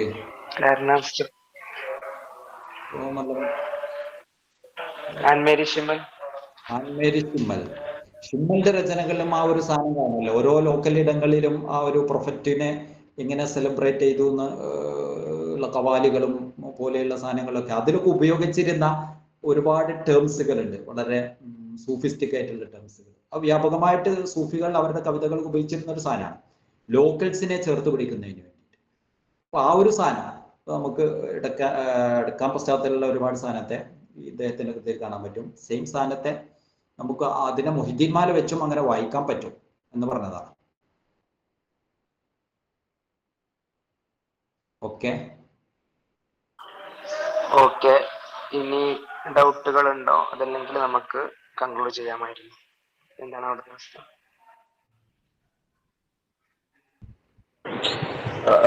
ഒരു ചെറിയ ചോദ്യം കൂടി ഇതിനായിട്ട് ബന്ധപ്പെട്ടല്ല. എന്നാ ഇപ്പൊ ഈ മജ്ലിസ് നൂറ് അല്ലെങ്കിൽ സലാത്ത് അല്ലെങ്കിൽ മറ്റുള്ള കാര്യങ്ങളൊക്കെ വന്നോണ്ട് ഇപ്പൊ ഈ പിന്നെ എന്താ പറയാ കുത്തുബെയ്ത്ത് അങ്ങനത്തെ കാര്യങ്ങളൊക്കെ കുറച്ച് കുറഞ്ഞു പോകുന്നുണ്ട്. എന്താ ഉസ്താദിന്റെ അഭിപ്രായം? നമ്മളെ പള്ളികളിലൊക്കെ ഇപ്പോ അത്തരം ഇതിനോട് ബന്ധപ്പെട്ടല്ല, പക്ഷെ കുത്തുബെയ്ത്ത് എന്റെയൊക്കെ ചെറുപ്പത്തില് അത് ഇടക്കിടക്ക് ഉണ്ടായിരുന്നു. അല്ലെങ്കിൽ ഇപ്പോ അങ്ങനെ ഇല്ല, വളരെ അപൂർവമായിട്ട് ഉണ്ടാവുന്നുള്ളൂ. മറ്റു പല പുതിയ കാര്യങ്ങളൊക്കെ വന്നപ്പോൾ എല്ലാം നല്ല കാര്യങ്ങൾ തന്നെ, പക്ഷെ കുത്തുബെയ്ത്തിന് കുറച്ച് പ്രാധാന്യം കുറഞ്ഞിട്ടുണ്ടോ? എന്താണ് ഉസ്താദിന്റെ ആ കാര്യത്തിലുള്ള അഭിപ്രായം? പൊതുവെ എനിക്ക് തോന്നുന്നു ഇതൊക്കെ ഒരു ഇത്തരം ടെക്സ്റ്റുകളൊക്കെ ഒരു സൂഫി കണക്റ്റഡ് സാധനങ്ങളാണ്. ഇപ്പോ ഇപ്പൊ പല ടെക്സ്റ്റുകളും നമ്മൾ ഈ മൊത്തത്തിൽ ഈ സൂഫി ടെക്സ്റ്റുകളെ അതിന് 2-3 കാറ്റഗറി ആയിട്ട് തിരിക്കാൻ പറ്റും. ഒന്ന് ഒരു ഡിസ്ക്രിപ്റ്റീവ് ആയിട്ടുള്ള സൂഫി ടെക്സ്റ്റുകൾ, ഒരു കേരളീയ പശ്ചാത്തലത്തിൽ നമ്മൾ കാണുന്ന ഡിസ്ക്രിപ്റ്റീവ് ഒരുപാട് കിതാബ് ടൈപ്പുകൾ. മറ്റൊന്ന് ഈ ഒരു പ്രയർ മാനുവൽസ് ആണ്. പ്രയർ മാനുവൽസ്, ഈ പ്രയർ മാനുവൽസിൽ നമ്മൾ കാണുന്നത് ഈ എന്താണ്, ഇതുപോലെ കുത്തുബിയത്ത് അല്ലെങ്കിൽ സ്വലാത്ത്, അദ്കാർ, ഏട്, വക സാധനങ്ങൾ ഉണ്ടല്ലോ ഈ പ്രയർ മാനുവൽസ്. അതേപോലെ പിന്നെ കുറച്ചും കൂടി ഒരു സെമി പ്രയർ മാനുവൽസ് ആയിട്ട് കാണാൻ പറ്റുന്നതാണ് ഈ എന്താ പറയാ കസീദകള്, ബെയ്ത്തുകള് പോലെയുള്ള സാധനങ്ങളൊക്കെ. അപ്പൊ അതൊക്കെ പലതും ഏതെങ്കിലും ഒരു സൂഫികളുടെ നിർദ്ദേശപ്രകാരം ചെയ്തു വരുന്ന സാധനങ്ങളാണ് ഇതൊക്കെ. പലതും അങ്ങനെയാണ്. ഇതിനൊക്കെ ഒരു സൂഫി കണക്ഷൻ ഉണ്ട്. നമ്മൾ ഹദ്ദാദ് വരുന്നതാണെങ്കിലും ഇനിയിപ്പോ ഹിസ്ബുൻ നസർ ആണെങ്കിലും ഇങ്ങനെയൊക്കെയുള്ള നമ്മള് ദലായിലുള്ള ഹൈറാത്ത് ആണെങ്കിലും അതിന്റെ വേരുകൾ തേടി പിന്നോട്ട് പോകുമ്പോൾ ഏതോ ഒരു സൂഫി ഒരു വ്യക്തിക്ക് അല്ലെങ്കിൽ ഒരു ചില ടീമിന് അല്ലെങ്കിൽ ഒരു നാട്ടിലുള്ള ആളുകൾക്ക് പ്രത്യേകം നിർദ്ദേശിച്ച് നൽകുന്ന സാധനങ്ങളാണ്. അപ്പൊ അത് അവർ വ്യാപകമായിട്ട് അവരുടെ ലൈഫിന്റെ ഭാഗമായിട്ട് അങ്ങനെ പാടി പറഞ്ഞു വരും. ഒരുപക്ഷെ അത് കണ്ടൊരു അടുത്ത തലമുറ അത് സ്വീകരിക്കാം. അപ്പൊ അത്തരത്തിലുള്ള കണക്ഷനുകൾ നഷ്ടപ്പെടുന്നു, സനതുകൾ നഷ്ടപ്പെട്ടു വരുമ്പോൾ സ്വാഭാവികമായിട്ടും സമൂഹത്തിൽ അതിങ്ങനെ നിശ്ചലമായിട്ട് കുറഞ്ഞു വരും. അപ്പൊ അതിനിടയിൽ ഇപ്പോ നോക്കിയാൽ തന്നെ ഇപ്പോ ചില നമുക്കിടയിൽ ഇവിടെ ഉള്ള ഒരുപാട് സൂഫി ത്വരീക്കത്തുകൾ പലയിടത്തും വന്ന് സ്പ്രെഡ് ആകുമ്പോൾ അവർക്കിടയിലൂടെ ഇത്തരത്തിലുള്ള ഒരുപക്ഷെ ഇതല്ലാത്ത പുതിയ രൂപങ്ങൾ ഡെവലപ്പായിട്ട് വരുന്നുണ്ട്, നിലനിൽക്കുന്നുണ്ട്. പക്ഷെ ഈ സൂഫി കണക്ഷൻസ് മിസ്സാകുന്നതോട് കൂടിയിട്ട് ഇത്തരത്തിലുള്ള സാധനങ്ങൾ സമൂഹത്തിൽ നിന്ന് അന്യം നിന്ന് പോകുന്നു. പിന്നീട് എന്ന് പറഞ്ഞാൽ ഇതിന്റെ ഒരു സൂഫി കണക്ഷൻ ഇല്ലാതെ ഇത്തരം സാധനങ്ങൾ ഒരു നാടിന്റെ പൊതുശീലങ്ങളായിട്ട് വരുന്നു. ആ പൊതുശീലങ്ങൾ സ്വാഭാവികമായിട്ടും ക്രമേണ സ്വാഭാവികമാണ് ഗ്രാജുവലി അതെങ്ങനെ ഡിസപ്പിയർ ആയിട്ട് കൊണ്ടിരിക്കുന്നു എന്നുള്ളതാണ്. എന്നാലും ആ സൂഫി കണക്ഷൻസും ത്വരീക്കത്തും നിലനിർത്തുന്നവര് ഇത്തരത്തിലുള്ള സാധനത്തെ ഇപ്പോഴും കൊണ്ടുപോകാനുള്ള ശ്രമങ്ങൾ നടത്തുന്നുണ്ട്. സൂഫിസം തന്നെയാണ് അതിന്റെ ത്വരീക്കത്ത് കണക്ഷൻസുകളുമായിട്ട് ഇത് ബന്ധപ്പെട്ട് കിടക്കുന്നു. ഞാന് ചാപ്പനങ്ങാടി ബാപ്പു മുസ്ലിയാര് അതുപോലെ ഒരുപാട് പണ്ഡിതന്മാരൊക്കെ ഉണ്ടായിരുന്ന സ്ഥലമാണ്. അപ്പൊ അവിടെ കുറേശ്ശെ ഇപ്പോഴുണ്ട്, പക്ഷെ ചില ഭാഗങ്ങളൊക്കെ ഇപ്പൊ ഏകദേശം ഇങ്ങനെ ഒരു കുറവായിട്ട് തോന്നുന്നുണ്ട്. അതുകൊണ്ടാണ് ഞാൻ ഡോക്ടർ അഭിപ്രായം ചോദിച്ചത്. ഏതായാലും സന്തോഷം, വളരെ അറിവ് നൽകുന്ന ഒരു സെക്ഷനിൽ ഇരിക്കാൻ കഴിഞ്ഞതിൽ എല്ലാവർക്കും നന്ദി അറിയിക്കുന്നു. സന്തോഷം. അസ്സലാമു അലൈക്കും. എല്ലാവരും ദുആയിൽ ഉൾപ്പെടുത്താൻ പ്രത്യേക അഭ്യർത്ഥിക്കുന്നു. സ്വാഭാവികമായിട്ട് നമ്മളിങ്ങനെ നോക്കുമ്പോ ഒരു കാലത്ത് നമുക്കിടയിൽ ഇതിനൊക്കെ സ്പ്രെഡ് ചെയ്യുന്ന കൊച്ചു കൊച്ചു ടെക്സ്റ്റുകൾ ഉണ്ടായിരുന്നല്ലോ. ഈ വക 777, 6666 വക ഏടുകളുടെ ഒരു പട തന്നെ ഉണ്ടായിരുന്നല്ലോ.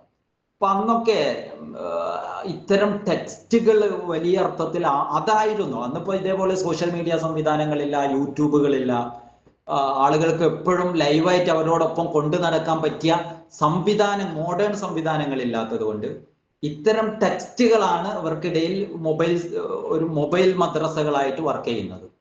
മൊബൈൽ മദ്രസകളെ പോലെ ഇത്തരം ടെക്സ്റ്റുകളാണ് വർക്ക് ചെയ്യുന്നത്. സ്വാഭാവികമായിട്ടും ഇപ്പം ഈ എന്താ പറയാ ഓൺലൈൻ പ്രഭാഷണങ്ങളും യൂട്യൂബ് പ്രഭാഷണങ്ങളും സാധനങ്ങളൊക്കെ ഡെവലപ്പ് ആയിട്ട് വരുന്നതോട് കൂടിയിട്ട് ഇത്തരം ടെക്സ്റ്റുകൾ മാറ്റപ്പെടുകയും തൽസ്ഥാനത്തേക്ക് ഈ യൂട്യൂബ് പ്രഭാഷണങ്ങളും ആത്മീയ സംഗമങ്ങളൊക്കെ കയറി വരികയാണ്. അപ്പൊ നമുക്ക് പെട്ടെന്ന് കടം വിടാൻ ഒരു പ്രാർത്ഥന കിട്ടണമെങ്കിൽ നമ്മൾ ടെക്സ്റ്റ് എടുത്തു നോക്കുന്നതിന് പകരം യൂട്യൂബ് എടുത്ത് നോക്കുകയാണ്. അപ്പൊ ഈ ഒരു ഷിഫ്റ്റാണ്. അപ്പോൾ പുതിയ കാലത്തെ ടെക്നോളജിയും ഇതിനെ വലിയ അർത്ഥത്തിൽ സ്വാധീനിക്കുന്നുണ്ട് എന്ന് ചുരുക്കം. ശരിയാണ്, വളരെ ശരി. കാരണം ഇപ്പോഴും പഴയ തലമുറയ്ക്ക് പള്ളിക്കൽ വരെ 333 ഏട് ഉസ്താദ് പറഞ്ഞ മാതിരി തന്നെ പല ഏടുകളും അവര് പ്രായമായവരൊക്കെ ഇപ്പോഴും ഉപയോഗിക്കുന്നത്. വീടുകളിലും മിക്കവാറും എല്ലാ വീടുകളിലും ഒന്നോ രണ്ടോ ഇത്തരം ഏടുകൾ കാണാം. പഴയ കാലത്തൊക്കെ തലച്ചുമടേറ്റ പുസ്തകങ്ങളും മുസാഫും സെബീന ഈ ഏടുകളൊക്കെ വിൽക്കാൻ നടക്കുന്ന ആളുകൾ തന്നെ ഉണ്ടായിരുന്നു. അവരുടെ അടുത്ത് ഇത്തരം ഏടുകൾ കുറെ ഉണ്ടായിരുന്നു. അതൊക്കെ ഇപ്പൊ കുറഞ്ഞു കുറഞ്ഞു വന്നിട്ടുണ്ട്. ചില ബുക്ക് സ്റ്റാളുകളിലെ മൂലക്കലായിട്ടുണ്ട്. ഏതായാലും സന്തോഷം. ഞാൻ കൂടുതൽ മറ്റാരെങ്കിലും ചോദിക്കുകയാണെങ്കിൽ അവർക്ക് അവസരം നൽകാൻ വേണ്ടിയിട്ട് ഏതായാലും സന്തോഷം. ഇങ്ങനെ ഒരു പ്രഭാഷണത്തിൽ കേൾക്കാൻ കഴിഞ്ഞില്ല. അസ്സലാമു അലൈക്കും. വഅലൈക്കും സലാം. വലൈക്കും സലാം. അപ്പോ ഏകദേശം സമയം അതിക്രമിച്ചെന്ന് വിചാരിക്കുന്നു. പിന്നെ കുട്ടികളും സ്റ്റുഡൻസ് ഉള്ളതാണ്. അപ്പോ നമ്മള് കൺക്ലൂഡ് ചെയ്യാം ഇൻഷാ അല്ലാഹ്. ഏതായാലും നമുക്കറിയാം ഇതൊരു കുറെ എന്താ പറയുക പഠനത്തിലേക്കുള്ള ഒരു വാതിലാണ്. ചെറിയൊരു ഇത് നമ്മൾ പറഞ്ഞിട്ടോ. അപ്പോ ഇതിൽ കുറെ സ്ഥലങ്ങൾ നടക്കാനുണ്ട് ഇൻഷാ അല്ലാഹ്. ഇതൊക്കെ നമ്മളെ സ്റ്റുഡൻസ് അവര് ആർട്ടിക്കിൾ വായിച്ചിട്ടും പുസ്തകങ്ങൾ വായിച്ചിട്ടൊക്കെ അവരുടേതായ രീതിയിൽ പഠിക്കും ഇൻഷാ അല്ലാഹ്. പിന്നെ അതുപോലെ തന്നെ നമ്മളെ പൈതൃകങ്ങളും ഇതുപോലത്തെ ഏടുകളും അതുപോലെ ദിക്കറുകളൊക്കെ നമ്മളതിനെ പുനർജീവിപ്പിക്കണം.